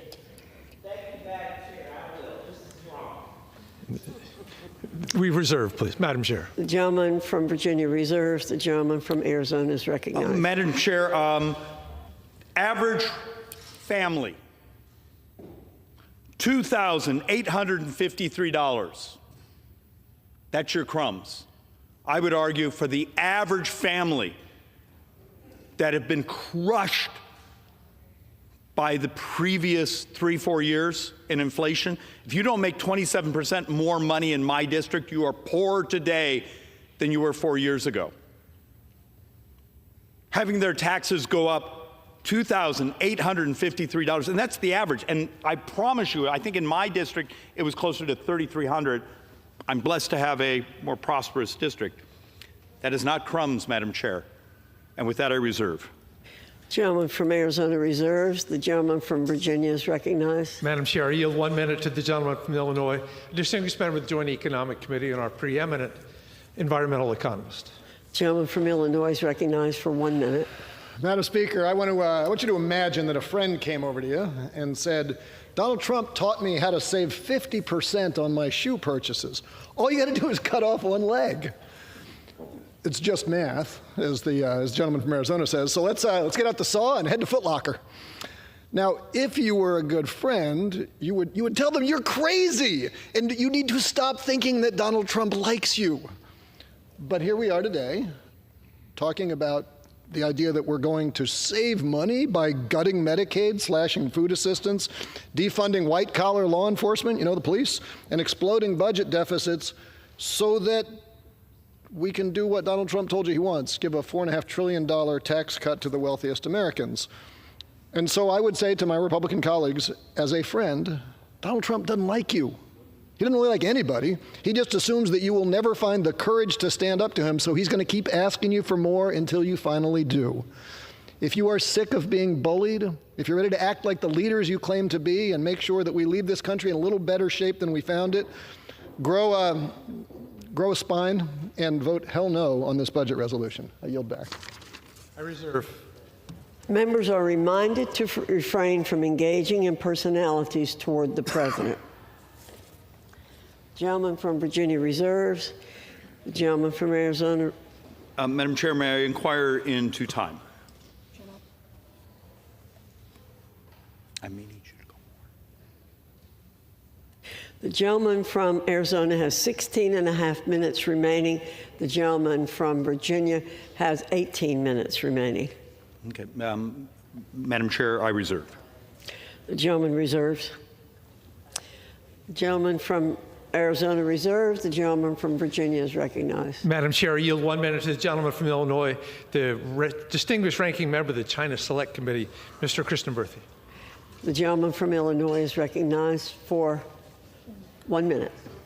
Madam Speaker, I rise today as the ranking member of the Select Committee on the Strategic Competition with the Chinese Communist Party, the CCP, to express serious concerns about the proposed cuts in the Republicans' budget resolution. First, the resolution includes $880 billion in cuts to programs that risk stalling the advancement of technologies crucial to our competition with the CCP. Second, these cuts will likely jeopardize our ability to enforce critical export controls with the Chinese, as well as gutting programs that help us reshore manufacturing from China. While we got to restore our fiscal house, these cuts to critical programs amount to the GOP's perverted version of DEI, devastating, extreme, and irresponsible. The CCP is cheering for the GOP budget resolution tonight. I object. I yield. The gentleman from Virginia reserves. The gentleman from Arizona Thank you, Madam Chairwoman. is recognized. Hey, can you believe this, Madam Chairwoman and my friend, Mr. Beyer? We broke our printer. But thank heaven we didn't break the markers. So I thought actually just because we're doing we're trying to do fact-based, the average family, your taxes are going up at the end of this year, $2,853, and 62% of taxpayers, 62% of taxpayers will see hikes. And and I'm sorry we just didn't have time to make a much prettier chart for everyone. Remember, after 2017, we actually moved up, but some of that was some of the deductions and things were added. We moved up the threshold, so almost the half of our tax-paying population actually didn't pay income taxes. They still had payroll taxes and FICA and those things. A bunch of that population that has not paid taxes in years and years and years will be getting tax bills with the opposition to this. Madam Chair, I'm going to reserve, and then we'll come back and go over more. Gentleman from Arizona reserves. The gentleman from Virginia is recognized. Madam Chair, I yield 1.5 minutes to the gentleman from New York, the distinguished ranking member of the Administration Committee, Mr. Morelli. Thank you, Madam Chair, and I thank the distinguished gentleman. The gentleman's recognized for 1.5 minutes. Thank you, Madam Chair. I want to thank my friend, the gentleman from Virginia, for giving me time. I rise today in strong opposition to this budget resolution. As an Appropriations Committee member, thoughtful consideration of government spending is a responsibility I don't take lightly. I believe every hard-earned taxpayer dollar must work for all Americans, not fuel widely irresponsible economic theory. I'd like to think my colleagues on the other side of the aisle believe the same thing, given the rhetoric we've all heard over the last several years. So I encourage the American people to watch what House Republicans do, not what they say. Remarkably, instead of lowering costs, this reckless budget resolution bestows tax cuts for the wealthiest 1% of Americans while jeopardizing essential health care and nutrition programs. For this reason, I strongly oppose the budget resolution authored by House Republicans. Shockingly, gutting programs our communities rely on isn't harmful enough. because this resolution will also require taxpayers to borrow another $1.6 trillion over the next 10 years. Our nation's founders vested in the House of Representatives a unique set of powers to make it responsive to the will of the people. The father of our Constitution, James Madison, said the House should have immediate dependence on and intimate sympathy with the people. House Republicans demonstrate no dependence on nor sympathy with the American people. I urge my colleagues to reject this handout to millionaires and billionaires and work on a budget that instead advances the interests of American families. With that, Madam Chair, I yield back. The gentleman from Virginia reserves. The gentleman from Arizona is recognized. Madam Chair, once again, here's the budget document. Here's the spreadsheets. I keep hearing you're giving away to billionaires. Where's that? Where is it? Madam Chair, it doesn't exist because this is a box. This is a box that allows us, and understand, I am passionately concerned about debt and deficits. But this may be, for an idiot like myself, the first opportunity where members of leadership and those are ready to allow people like me to come in and walk through how we can improve, change the costs of how we deliver services. And we need this type of document to do it. And you deal with the reality of what we're allowed to touch. You do realize the majority of mandatory spending, we're not even allowed to touch in a budget reconciliation because it's interest in Medicare is the majority. And every day we wait to modernize, we're in that much more trouble. Last thing before I do a yield here. We're going to spend $86 trillion, and I'm partially doing this off the top of my head, over the next decade. This budget reconciliation, we're hoping to get, let's say we're blessed we get $2 trillion offsets, so that creates a couple trillion in additional borrowing. You're talking a fraction, a couple percent of the spending. I would argue this is the moment for us where it's not about cuts. If any of you have ever just even bothered to look at the MedPAC reports and those, and this was done by the Biden administration, we have potentially over a decade, hundreds of billions in here that aren't going to services, aren't going to make our brothers and sisters healthier.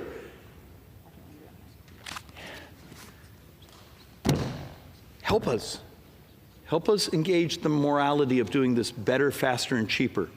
And Madam Chair, I yield to the majority leader, and, I yield to, that's right, I yield to the gentleman from California, Mr. Valadao. And how many minutes to Mr. Valadao? 1 minute? 2 minutes. Well, I thank the gentleman. 2 minutes. Mr. Valadao from California is recognized for 2 minutes. I thank the gentleman from Arizona. I also like to thank the leader, Scalise, for his time today. We have a historic opportunity to advance the key priorities of this administration with a one-bill solution. And I fully agree we need to move forward in a way that reflects the needs of the American people. This budget resolution unlocks the next step in the reconciliation process to deliver on our priorities. That includes extending key provisions of the Tax Cuts and Jobs Act, like doubling the standard deduction, expanding the child tax credit, and maintaining the death tax exemption. These policies make a real difference for working families, farmers, and small business owners, and allows them to keep more of their hard-earned money. We also need to fulfill our commitment of securing our border, strengthening our economy, and rooting out fraud, waste, and abuse. It is my understanding after this resolution passes, House leadership will be working with the Senate to come to an agreement on reconciliation language so that the committees can begin drafting specific policies to achieve the administration's agenda. There's been a lot of political rhetoric about what this upcoming budget resolution does and does not do, and I want to be clear on where I stand. As a representative of one of the most agriculturally rich districts in the country, it's my constituents who are responsible for putting food on everyone's tables. My district also has one of the highest Medicaid populations in the nation. I've heard from countless constituents who tell me the only way they can afford health care is through programs like Medicaid, and I will not support a final reconciliation bill that risks leaving them behind. Medicaid cuts are deeply unpopular with the American families who sent us here to deliver on President Trump's agenda. I understand Medicaid is not explicitly named in this bill, but achieving $880 billion in budget cuts within ENC's jurisdiction would be really is not an easy task. So I ask that leadership remains committed to working with my colleagues and I to produce a final product that strengthens critical programs like Medicaid and SNAP and ensures that our constituents are not left behind. Would the gentleman yield? I yield to the gentleman from Louisiana. Thank the gentleman for yielding. I want to thank the gentleman from California and the Central Valley for his passion. He's been a vocal advocate for the things that are necessary to keep these programs like Medicaid strengthened. And as we know, so many of these programs are weakened right now. The gentleman's time has expired. 30 seconds. The gentleman from Arizona yield additional time to Mr. Valadao. 30 seconds. Madam Chair, yield another 30 seconds. 30 seconds to the gentleman from California. The gentleman from Louisiana was speaking, so I'll recognize the gentleman from Louisiana. Thank you, Madam Chair. And as I was saying, the gentleman from the Central Valley has been so passionate about this issue.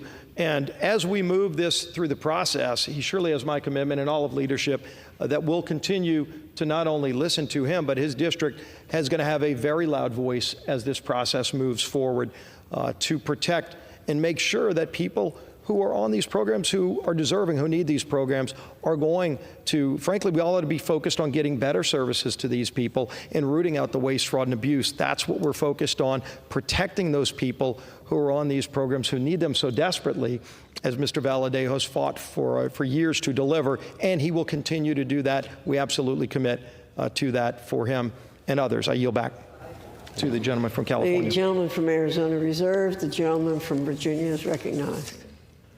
Madam Speaker, I yield 1 minute to the gentlelady from New York, the distinguished ranking member of the Small Business Committee, Ms. Velasquez. The gentlewoman is recognized for 1 minute. Thank you, Madam Chair, and thank you to the gentleman for yielding. I rise today in strong opposition to this Republican ripoff.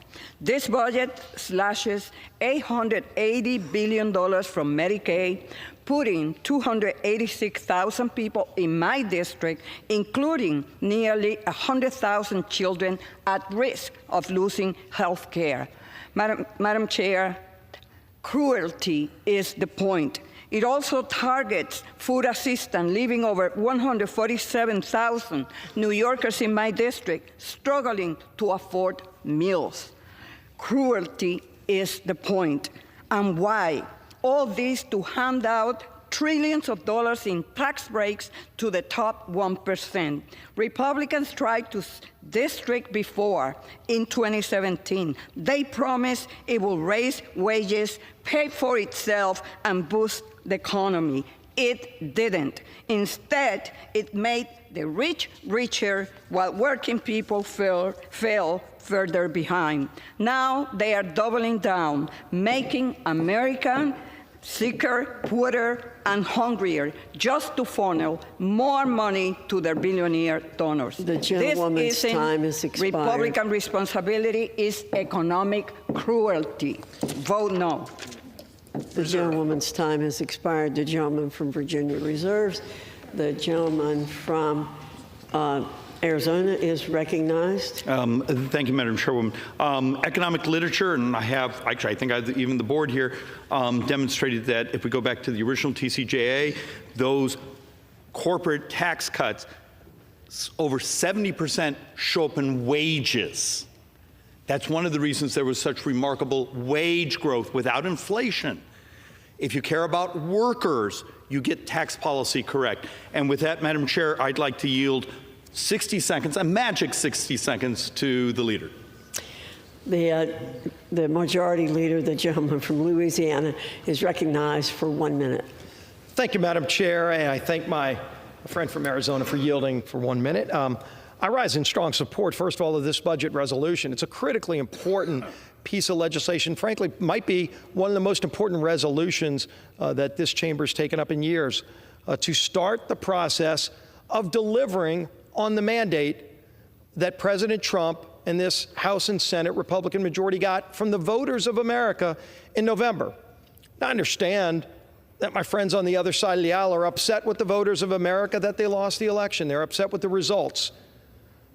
But if everybody here listened to what the American people said in November, frankly, first of all, they would vote for this resolution because the resolution delivers on those commitments, the things that were talked about, the things that sent people to the polls that say, finally, let's get America back on track. And how do we do it? We start, number one, by staving off a $4.5 trillion tax increase. $4.5 trillion. So we've heard a lot of hyperbole over the last few days. Just here on this House floor, we've heard from the other side of the aisle, Madam Chair, about millionaires and billionaires. For some reason, it seems like if somebody's successful in America, the other side of the aisle wants to demonize them, as if that's wrong. But clearly, if you read this bill is not about millionaires and billionaires. This bill is about whether or not you're going to stand up for the middle class of America, who will be devastated if this bill fails. A lot of times when we come to the House floor, Madam Chair, you can vote for or against a bill. And maybe the bill does good things, maybe you think the bill does bad things, and if you vote against the bill, nothing happens. And some days, nothing happening is a good day. Today, if nothing happens, it's not nothing that happens. A no vote. And let's be clear, you've got options, Madam Chair. You can vote yes to pass this resolution and get this process of budget reconciliation started, or you can vote no, like all of my colleagues on the other side of the aisle brag they're going to do. So if that's the case, Madam Chair, and maybe I can persuade a few, because maybe they don't know this, because clearly they haven't read the bill. You hear them talking about Medicaid over and over and over again, cuts to Medicaid, cuts to Medicaid. Clearly they haven't read the bill, because if you read the bill, the word Medicaid is mentioned a total of 0 times in the bill. 0. But that's all they want to talk about. If you read the bill, you would talk about what this does to engage 11 different committees in this Congress, 11 committees, to start a process called budget reconciliation, where they will go into open hearings on C-SPAN. Everybody in America can watch the deliberations, where there will be a discussion about how to get this country back on track, which the people of this nation are hungering for. Not people yelling and screaming and telling lies and trying to scare people with false information. We are here to talk facts. And the facts are a no vote imposes $4.5 trillion in taxes that primarily hit middle and low income families, not the millionaires and billionaires that they seem to want to demonize. You know, we're trying, for example, and you heard President Trump at every rally talk about no tax on tips. Now, clearly the other side of the aisle was against that. They wanted everybody's taxes to go up. They said they were against renewing the Trump tax cuts, let alone adding things like no tax on tips. And so we know they were against making sure that those people that work for tips don't have to pay taxes on it. Well, who are those people that work for tips? Last time I checked, Elon Musk does not work for tips, Madam Chair. The billionaires aren't the ones working for tips. In fact, we went back and checked. There's over 6 million Americans in this country, 6 million, that actually do work for tips. And what is their average salary, Madam Chair? Is it $1 million? Is it tens of millions? Is it $1 billion? No. In fact, the average salary for tip workers is $32,000 a year. That's who we're helping in this bill. If you vote no, you're saying to those tip workers who are struggling, some of them may be working 2 or 3 jobs. They're not the millionaires and the billionaires. They might actually be able to take a family vacation for the first time if they don't have to pay tax. If the 87,000 new IRS agents that they created in the last administration are not unleashed on them to go audit them, to try to make them pay more money on their tip money, which is what we say no, they shouldn't have to pay taxes on those tips, Madam Chair. And the other side of the aisle says no to that. And they hide behind Elon Musk. They hide behind billionaires and millionaires. Except it's not the millionaires and billionaires that we're trying to help. They want to confuse the voters of this country so that when they vote no, the middle class of America doesn't realize in revolt that they just voted with their no vote to impose a $4.5 trillion tax hike on the middle class of this country. Look at the big number. every income level tax goes up. You pay income taxes in America. If the other side of the aisle, Madam Chair, votes no, everybody's income tax rate goes up in America. But who are those folks? 145 million families. Not 145 million people. I'm talking about 145 million families in America who make less than $1 million. Will see their taxes go up. Go up. A tax increase, not on the millionaires and billionaires, if they vote no, but it's a tax increase primarily on middle and lower income families. Why aren't they telling us that? Why haven't they said that on this House floor? Because they don't want the American people to know the truth. They want to create class warfare and try to divide the country against itself. Shame on people who want to divide this country even more. It's time we unite this country and grow this country, grow the middle class, actually create more jobs and wealth and opportunity, which, by the way, as Mr. Schweikert pointed out earlier, and he's got the charts to prove it, wealth and opportunity for lower and middle income families is what happened in 2017 and beyond when we started with the Trump tax cuts. And just because they don't like the person whose name is behind those tax cuts, they want to try to demonize them. But the facts still remain. Who benefited the most? The low and the middle income. We were losing our middle class in America in the decade before we passed those tax cuts. Why? Go look at the record, the facts. We were losing great American company after great American company moving out of America. They were leaving the country. Why? We had the highest corporate tax rate in the world. Now, the other side would say, stick it to them even more, raise tax rates even more. By the way, there are laboratories of democracy where that's been tried.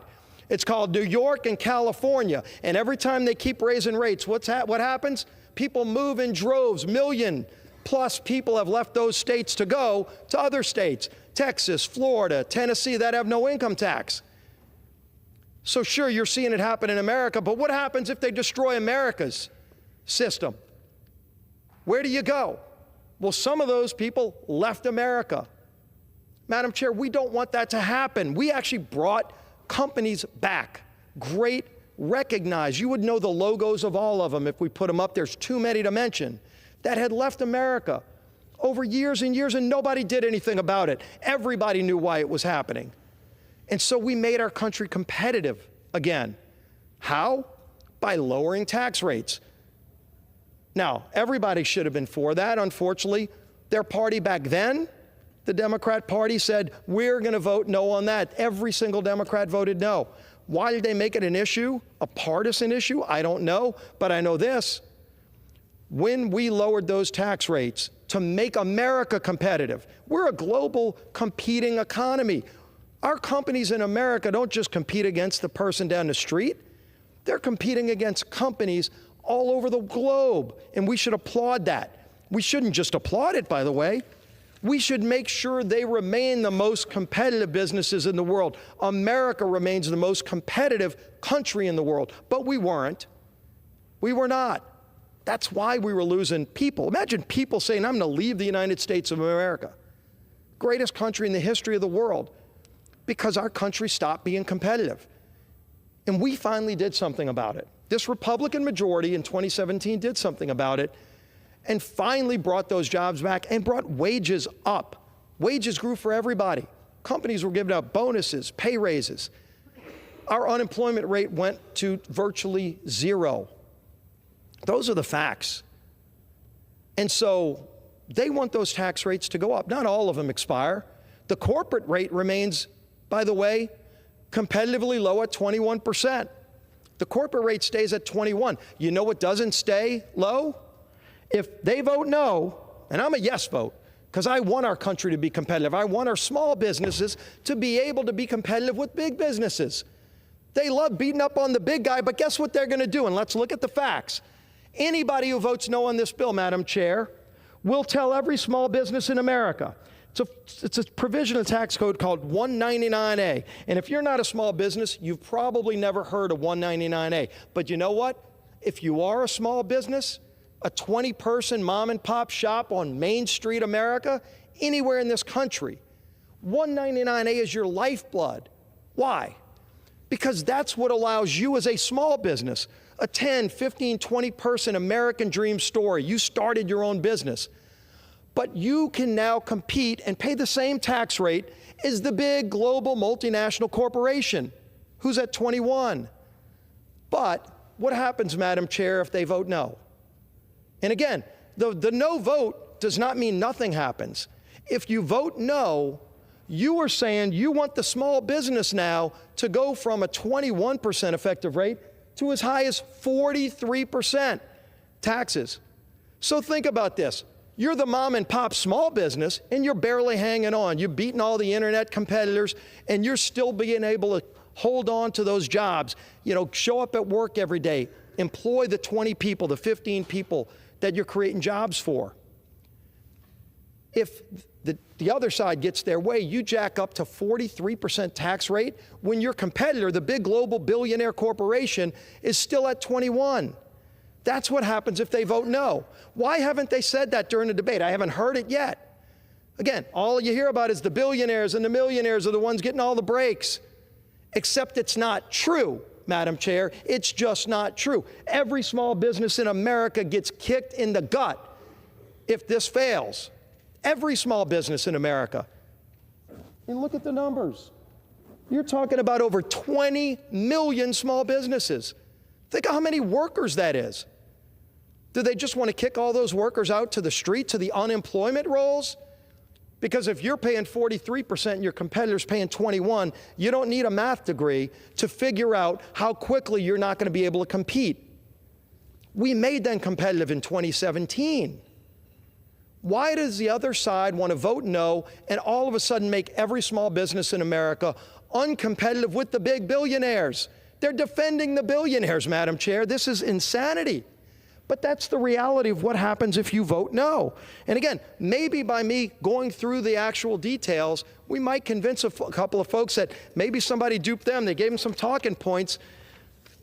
You just mention the word millionaire and billionaire, and next thing you know, you got a parade of 200 people that'll just line up and bash the bill. Except it's not in the bill. Do you want to stand up for the middle-class families of this country? Vote yes on the bill, because that's who we're defending. Republicans are going to defend the ability for the next billionaire company maybe, but right now it's a dream in somebody's basement. This is what's great about America. And if you haven't, go look at your favorite company. Go look at the biggest companies. Most of them started with the dream in somebody's garage in Silicon Valley. I know a lot of entrepreneurs who started with great ideas and risked it all over and over again, and then ultimately they might have hit it big. But the only way they were able to hit it big is because they had the ability in the United States of America to turn that dream into a reality where now all of a sudden they might hire 300 people. We ought to applaud that. We ought to celebrate that. We ought to make sure that remains in place. The day we take away that ability in the United States, God help us as a country. Because the few people that still want that dream, but they don't have America to go to pursue it, they might go to other places, but there just aren't that many other places in the world to pursue it. We cannot crush the American dream of America. It starts with strengthening the middle class and the lower income families' ability to compete with the big guys so that one day maybe they can be. And then they too will be demonized by the other side. But in the meantime, give them that ability to compete fairly, and you take that away if you vote no on this bill. Facts. Those are the facts. Whose rates go up, whose rates don't if this bill fails. That's where we are. And I do think it's important one more time just to go through the facts of the 2017 bill, because so many lies have been told about that. The poverty rate dropped to the lowest level in history. Again, this isn't the millionaires and billionaires. When we passed the bill in 2017 that every Democrat voted no on, the poverty rate in America dropped to its lowest rate in history. Unemployment hit a 50-year low. And lower income workers, not the millionaires and billionaires, lower income workers saw their wages grow substantially faster than the highest 10% of income earners. So whose side are you going to be on today? We're going to give everybody an opportunity. Stand up for those hardworking people who want their shot at the American dream. Stand up for that waiter or waitress who's working their tail off tonight, who's going to come home and go, wait a minute, I might not have to pay taxes on my tips. I can save that money and for the first time start a college fund for my kid, because it's not the millionaires and the billionaires that benefit from that. It's the average income worker, millions of them, by the way, the average income of $32,000 a year. That's who we're fighting for. That's who House Republicans are fighting for. And we're going to deliver for them, because that was the mandate that the people of this country gave us. Whether you agree or not, whether you like Donald Trump or not, Donald Trump ran on very specific things, and he's delivering on those things. And I applaud President Trump for actually following through on the promises that were made. Promises made and promises kept actually matter in this town, and they're rare. And when it happens, we ought to applaud it.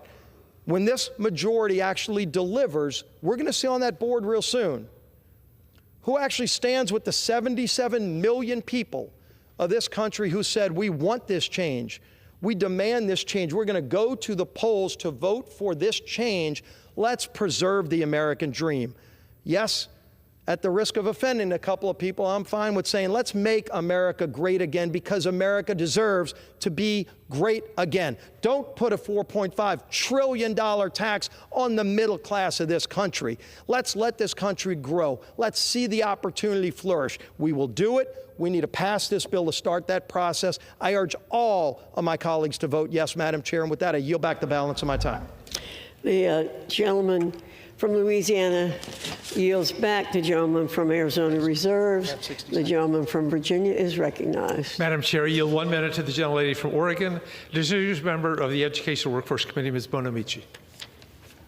The gentlewoman is recognized. Thank you, Mr. Byer. Madam Chair, last week I had 5 town hall meetings across Northwest Oregon in urban, suburban, and rural areas, and not one person, not one of the thousands who attended asked me to support a budget that cuts Medicaid, gives tax breaks to the wealthiest, raises the cost of living, or undermines safety and security, but that's what we're voting on today. The Republicans are stealing the hard-earned tax dollars of Oregonians and Americans to line the pockets of people like Elon Musk. This ruthless Republican budget will rip away health care from low-income and working families and children, and take us back to the days where if you get sick, you either go without treatment or you go bankrupt. It could rip away resources from local schools and prevent children, especially students with disabilities, from getting a good education. Republicans say they're eliminating waste. Want to talk about waste? Waste is giving the wealthiest big tax cuts while regular Americans are struggling to put food on the table. The cost of groceries is increasing, wages continue to remain stagnant, and too many families can't afford housing or childcare. The Republican majority's answer? Rip you off and give tax breaks to the wealthiest, and then hope, unrealistically, that it's going to trickle down. We must oppose this Republican billionaire budget. We must focus instead on the American people so everyone, not just those at the top, have the opportunity for a better future. I yield back the balance of my time. The gentlewoman yields back. The gentleman from Virginia is reserves, and the gentleman from Arizona is recognized. Madam Chair, may I inquire into the time?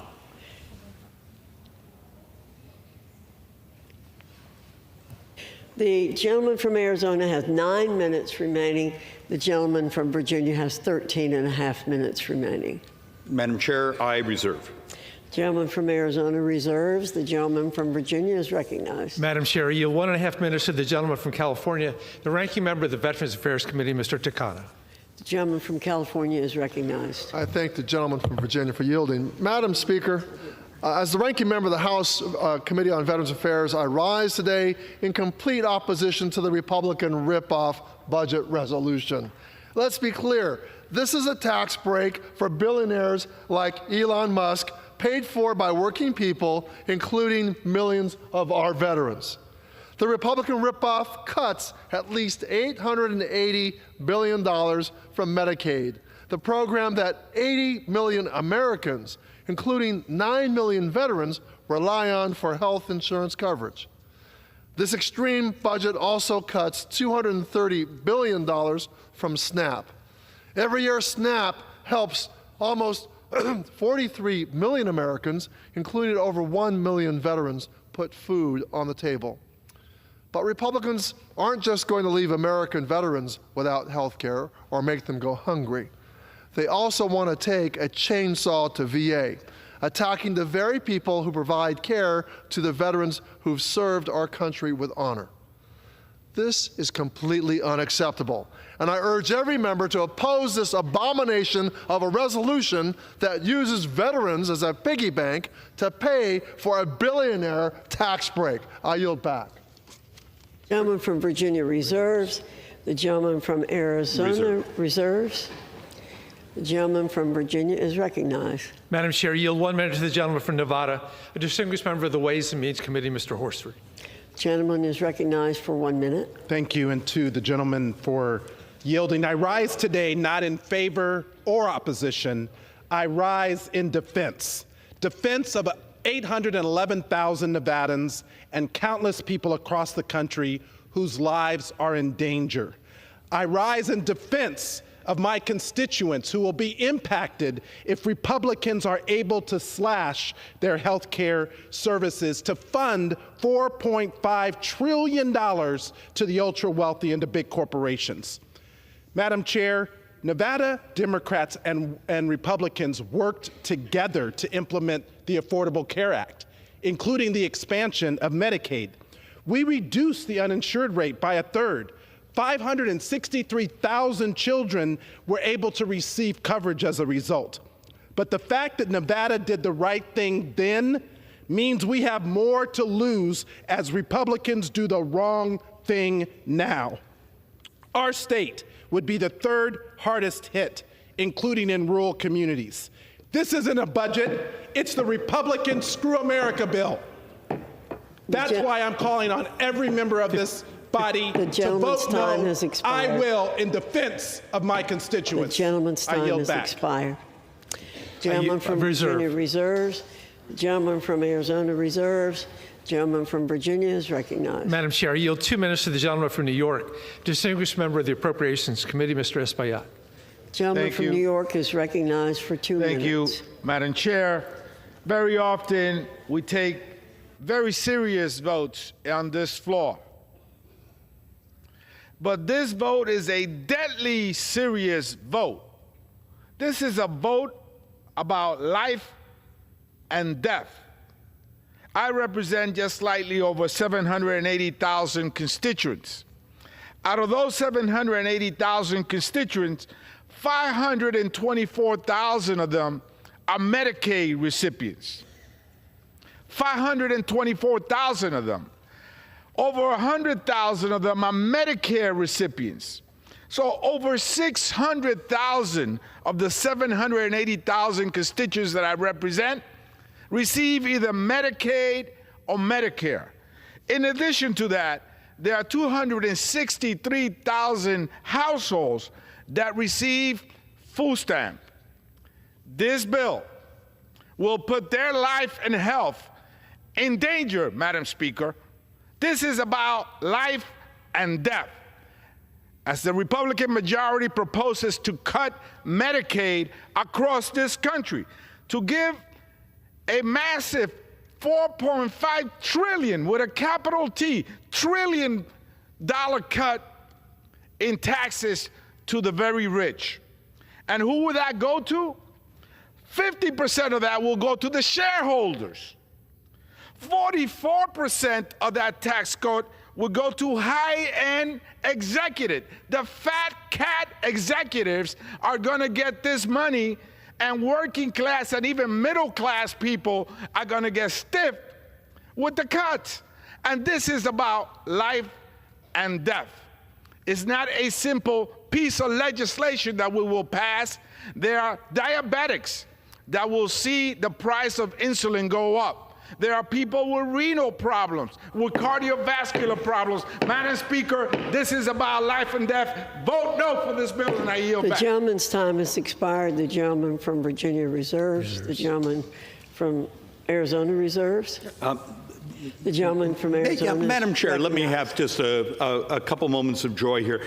A reconciliation budget that only touches individuals and pass-through businesses, so there are no shareholders who are getting, that's actually already locked in. That's one of the reasons we're doing this, is because you want to see distortions in the economy, have a world where small businesses, pass-throughs, employee-owned, their taxes shoot up. But the C corporations are down here.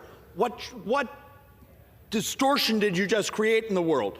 I'm a C corporation. I'm buying everyone else. You want to see the big get bigger? It's one of the reasons you have to do this. But also, I beg my brothers and sisters, have a different view, but actually just try to get the most basic facts correct here. And with that, Madam Chair, I reserve. Gentleman from Arizona reserves. The gentleman from Virginia is recognized. Madam Chair, I yield 1.5 minutes to the gentlelady from New Mexico, a distinguished and unenviable member of the Rules Committee, Ms. Lezer Fernandez. The gentlewoman from New Mexico is recognized. Republicans are attacking women's ability to afford life as a mom or a daughter. Medicaid supports more than 40% of all births in the United States. Our grandmothers and parents in nursing homes rely on Medicaid to pay their health bills. Their caregivers, who are mostly women, depend on Medicaid themselves. Over 37 million children rely on Medicaid and CHIP. Republicans would strip this essential health care from women across the country. Why? To give tax breaks to their billionaire bros. Women need to know how they will be impacted wherever they live. Earlier today, we heard Representative Valadao acknowledge that his voters depend on Medicaid and are upset. Indeed, 507,000 of his constituents receive Medicaid, but he said he will vote yes on the bill.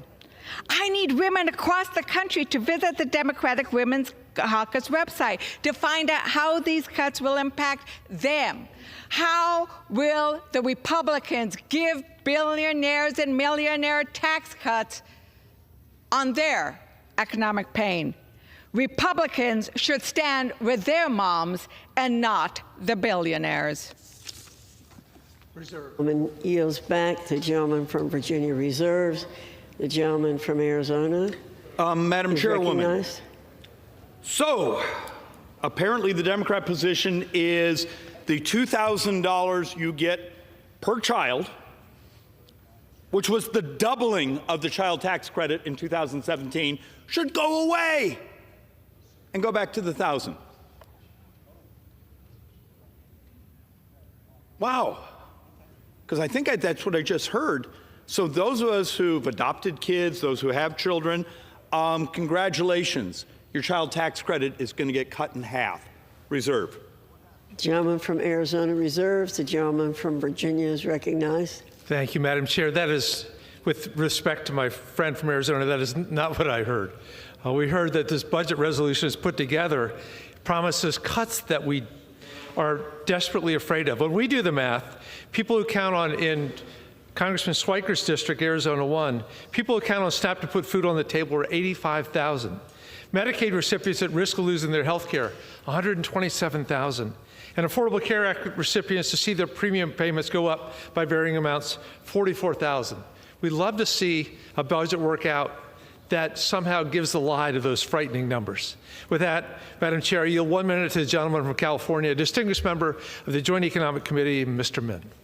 The gentleman from California is recognized for 1 minute. Thank you, Madam Chair. I rise today in opposition to the disastrous GOP budget resolution. This bill seeks to cut $3 trillion in spending, supposedly by targeting waste and fraud. But the entire domestic discretionary budget is only $917 billion. The math simply doesn't add up. There's only one way to get to $3 trillion in cuts, and that's to slash lifeline programs, including nearly $1 trillion in cuts to Medicaid. Under the GOP budget, over 136,000 of my constituents would lose their health care, including over 42,000 children. This budget would also take food away from hungry children, deny health care to sick veterans. So why are House Repubs pushing such an immoral and cruel agenda? Not to reduce our deficits. In fact, their budget adds nearly $1.6 trillion a year to our debt. No, it's to pass tax cuts for billionaires and foreign investors. In fact, over $350 billion of these same tax cuts went to foreign investors over the last 10 years. Let's be clear. If this budget passes, kids are going to go to bed hungry so that we can give more money to Elon Musk and investors from Saudi Arabia, China, and Russia. This is immoral. It's wrong. I urge my colleagues to oppose this horrible budget measure. Gentleman's time has expired. The gentleman from Virginia reserves. Madam Chair, reserve. The gentleman from Arizona reserves. Gentleman from Virginia is recognized. Madam Chair, yield 1.5 minutes to the gentleman from New Mexico, a distinguished member of the Agriculture and Armed Services Committee, Mr. Vasquez. The gentleman's recognized for 1.5 minutes. Thank you. Madam Speaker, I thought Republicans' plans were to make Americans' lives better. I thought we were supposed to lower the cost of goods. I thought we were supposed to make health care more affordable for Americans. Well, let me tell you this. When you strip health care away from 290,000 New Mexicans, many of which are in my district, 132,000 children and 26,000 seniors, can anybody on the other side of the aisle tell me how is that making life better for my constituents and for New Mexicans? Well, it's not going to. And in fact, this Republican budget is going to raise health care premiums by nearly $1,000 a year for 20,000 people in my district. It could force a 60-year-old couple to pay over $16,000 more annually for coverage. Now, in my district and in my state, we have some of the best service records of veterans in this entire country. In fact, we are home to the code talkers. We are home to folks who have served our country with pride and with dignity for so many years that when I look at the cuts that are being made to the VA healthcare system, I'm ashamed of what this body is doing. I'm ashamed of what my colleagues across the aisle are doing. And when I go home and I talk to a working mother, I talk to a person who works every day, wakes up at 7 in the morning and works 2 jobs and has to send their kid to school and relies on the food programs just to keep their family healthy, just to have something in the stomach of that 7-year-old who is going to first grade, and to know that their food assistance programs could get taken away. We're doing the exact opposite of what Republicans promised that they would do for this country. This budget is a statement of where we're at as a country, and this is the wrong statement that we need to be making. Thank you. I yield back. Gentleman from Arizona. Mr. Chair, may I inquire once again on time? Gentleman has 7.5 minutes remaining. The gentleman from Virginia has 4.5 minutes remaining. Mr. Chair, just as hearing some of my Democrat colleagues, I was just thumbing through the actual document. I know this is crazy and literacy being sort of a lost art, but I'm trying to find where this heresy, these cuts, now look, there's a discussion here that basically says we need not to just purely stick this on the debt and deficit. Okay, but like in the E&C instruction, which is energy and commerce for, I think it's 4% of their area of authorization. You're telling me after the hundreds of hours idiots like me have come behind this microphone and done presentations showing the distortions, the waste and fraud, the misallocation, the lack of use of technology, the duplications, you can't produce 4%? Why is the left so terrified of the moment where maybe a document that forces us in some ways to listen to each other, to maybe how do we do this better, faster, and cheaper? Because I'm going to say this 3 or 4 more times. Does the left really want to raise taxes on the average American family $2,853? Is that the plan here? Because this is 63% of those who are tax filers will see their taxes go up. Is that the plan here? Mr. Chair, reserve. Mr. Chairman, let me just respond to my good friend from Arizona. No, that is not what Democrats want. We don't want to see taxes go up for average middle-class Americans at all. But this is what our budget experts say based on the budget resolution before us, is that it will, as my friend Mr. Schweikert knows well, to achieve significant cuts, the kind of cuts that you're talking about, inevitably we have to look at Medicaid, Medicare, and Social Security. We look at the fact that in Virginia, just eliminating Medicaid Advantage is 660,000 Virginians. We look at Medicare, 46% of the children in America receive their health care through Medicaid. And then we look at Medicare, it's beyond belief what that would do. I am looking forward to somehow seeing how you achieve the massive budget cuts that are in this resolution without touching those. That's why you've heard so much concern today about what this will do to the average American people. It's not that we don't want to revisit not raising taxes on the American public. We also just don't want to cut away their health care, their SNAP benefits, their ability to put food on the table, and the like.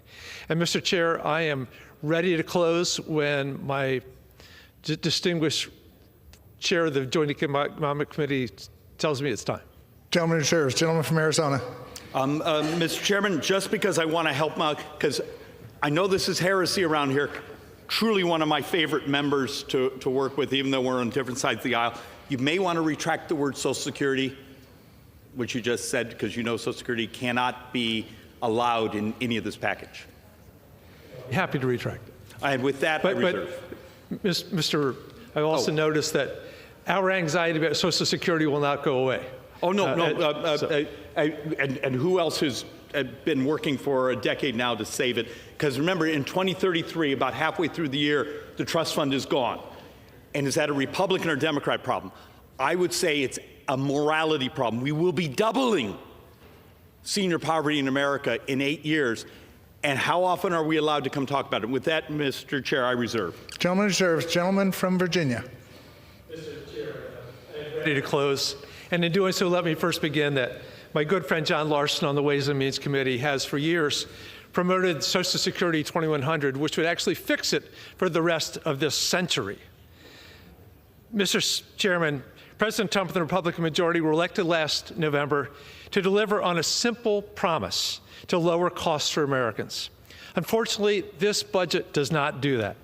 My Republican friends have decided that providing billions of dollars in tax breaks for a few millionaires and billionaires is worth ordinary Americans bearing, as Elon Musk put it last year, some temporary hardship. That hardship brought about this budget will come in many forms and may not mean much to the richest man in history, but will certainly mean a lot to ordinary people. It will grow our debt by $4.6 trillion. It will lead to higher interest rates and raising prices on goods that Americans pay every day.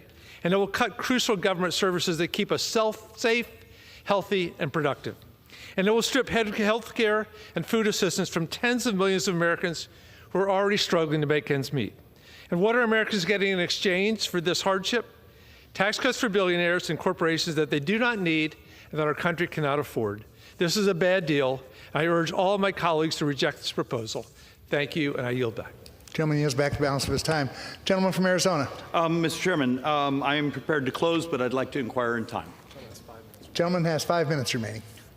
Mr. Chairman, I know it's painful to listen to an idiot like me for 5 minutes, but let's have some fun here.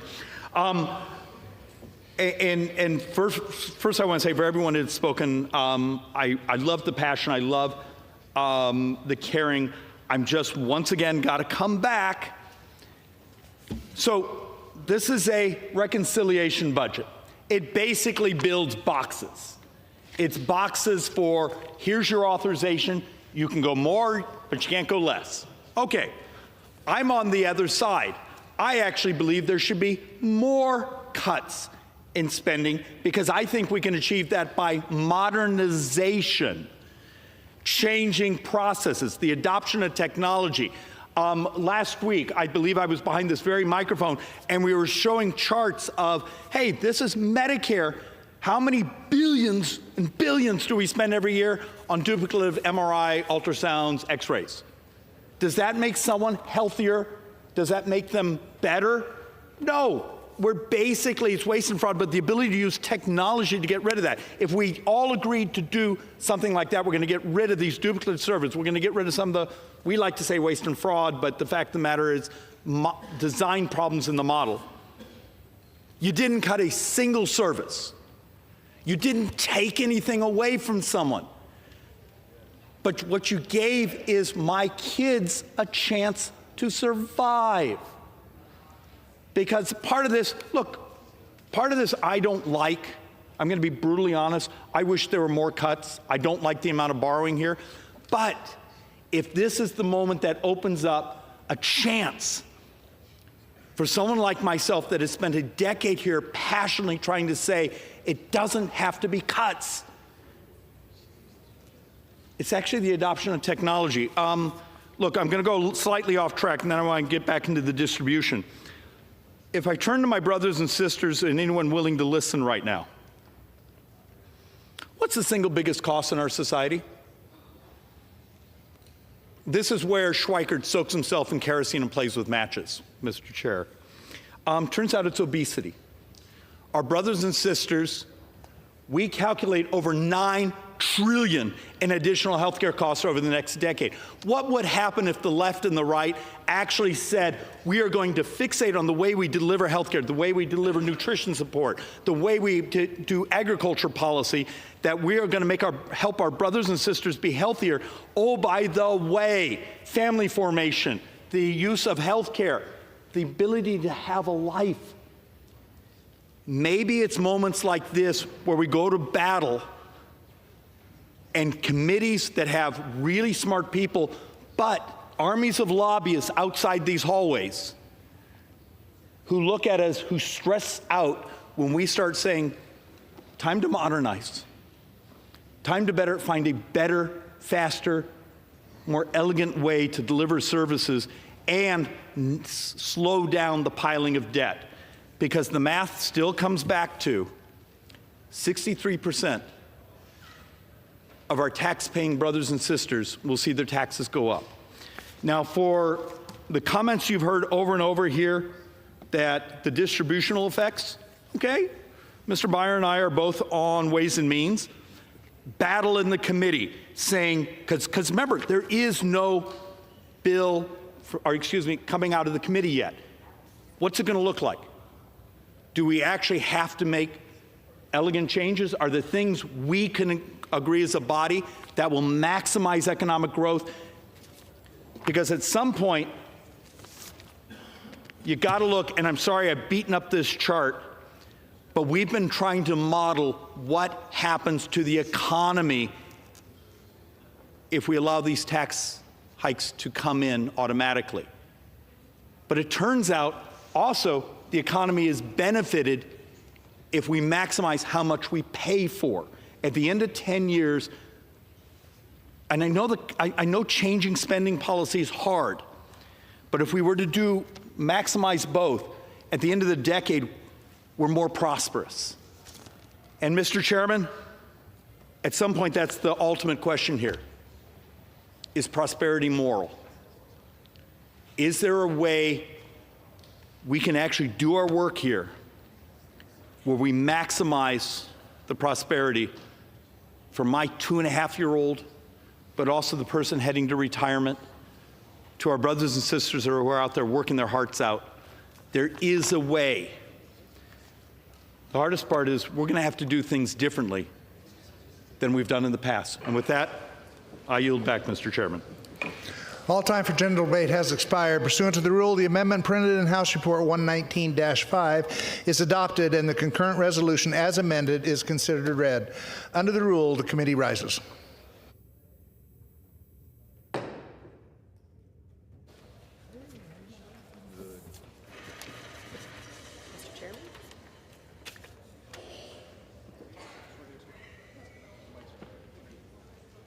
Mr. Chairman. Mr. Speaker, the Committee on the Whole House on the State of the Union has had under consideration House Concurrent Resolution 14, and pursuant to the House Resolution 161, I report the concurrent resolution as amended by that resolution back to the House. The Chair of the Committee of the Whole House on the State of the Union reports that the committee has had under consideration House Concurrent Resolution 14, and pursuant to House Resolution 161, reports the concurrent resolution as amended by that resolution back to the House. Under the rule, the previous question is ordered. Pursuant to Clause 1C of Rule 19, further consideration of House Concurrent Resolution 14 is postponed. Proceedings will resume on questions previously postponed. Votes will be taken in the following order. the motion to suspend the rules and pass H.R. 788, adoption of House Concurrent Resolution 14, and the motion to suspend the rules and pass H.R. 804. The first electronic vote will be conducted as a 15-minute vote pursuant to Clause 9 of Rule 20. Remaining electronic votes will be conducted as 5-minute votes. Pursuant to Clause 8 of Rule 20, the unfinished business is a vote on the motion of the gentleman from Texas, Mr. Williams, to suspend the rules and pass H.R. 788, on which the yeas and nays are ordered. The clerk will report the title. H.R. 788, a bill to provide for the Department of Education and Small Business Administration joint research and development activities and for other purposes. The question is, will the House suspend the rules and pass the bill? Members will record their votes by electronic device. This is a 15-minute vote.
On this vote, the ayes are 427, the nays are 3, 2/3 being in the affirmative.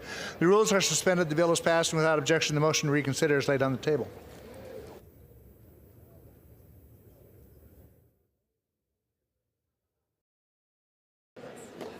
Pursuant to Clause 8 of Rule 20, the unfinished business is the vote on the motion of the gentleman from Texas, Mr. Williams, to suspend the rules and pass H.R. 804, on which the ayes and nays are ordered.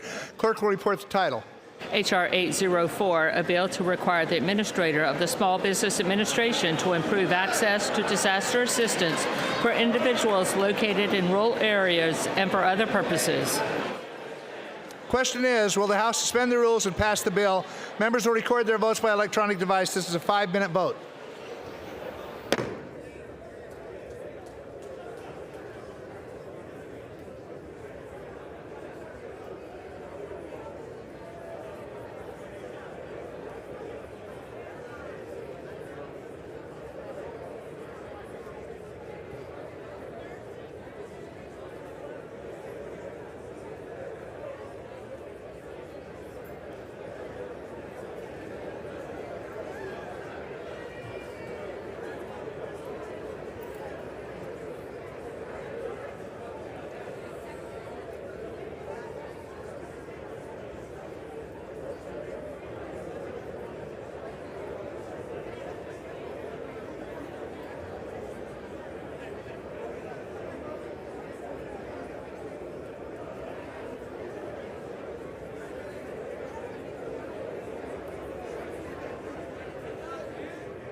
This vote, the ayes are 415, the nays are 8, 2/3 being in the affirmative. The rules are suspended. The bill is passed, and without objection, the motion to reconsider is laid on the table. Pursuant to Clause 1C of Rule 19, further proceedings on House Concurrent Resolution 14 will now resume. The clerk will report the title. Union Calendar Number 1, House Concurrent Resolution 14, Concurrent Resolution establishing the Congressional budget for the United States government for fiscal year 2025 and setting forth the appropriate budgetary levels for fiscal years 2026 through 2034. Pursuant to Clause 1C of Rule 19, further proceedings on House Concurrent Resolution 14. The question is on the concurrent. Yeah, we already did The question is on adoption of the concurrent resolution under Clause 10 of Rule 20. The ayes and nays are ordered. Members will record their votes by electronic device. This will be a 15-minute vote.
Vote, the ayes are 217, the nays are 215. Majority voting in the affirmative, the concurrent resolution is adopted.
The House will be in order. Members, please take conversations off the floor.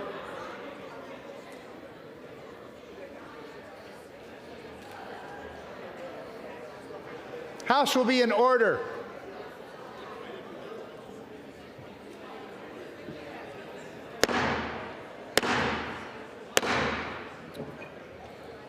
The House will be in order.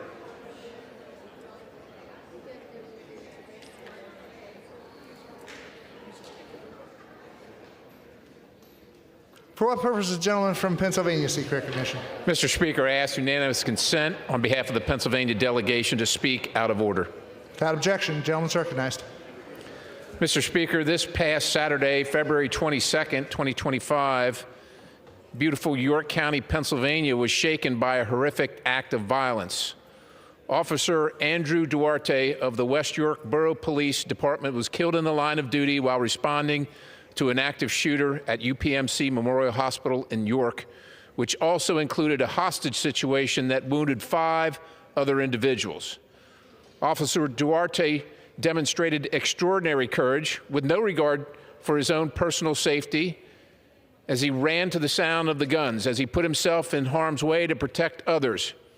He paid the ultimate price to protect the innocent and serves as yet another stark reminder of the selfless and tireless dedication of our law enforcement officers who put their lives on the line each day to keep us safe. On Monday, I spoke to the Chief Millsaps, who told me that Officer Duarte's last act, as he lied, dying and bleeding out, was to pull one of his injured fellow officers to safety and behind the line of fire. Thank you will never be enough. As we mourn this breathtaking loss, we pray for Officer Duarte and extend our deepest condolences to his family, fellow officers, loved ones, and all who are fortunate enough to have crossed his path. May his bravery remain at the forefront and his legacy endure. His dedication to duty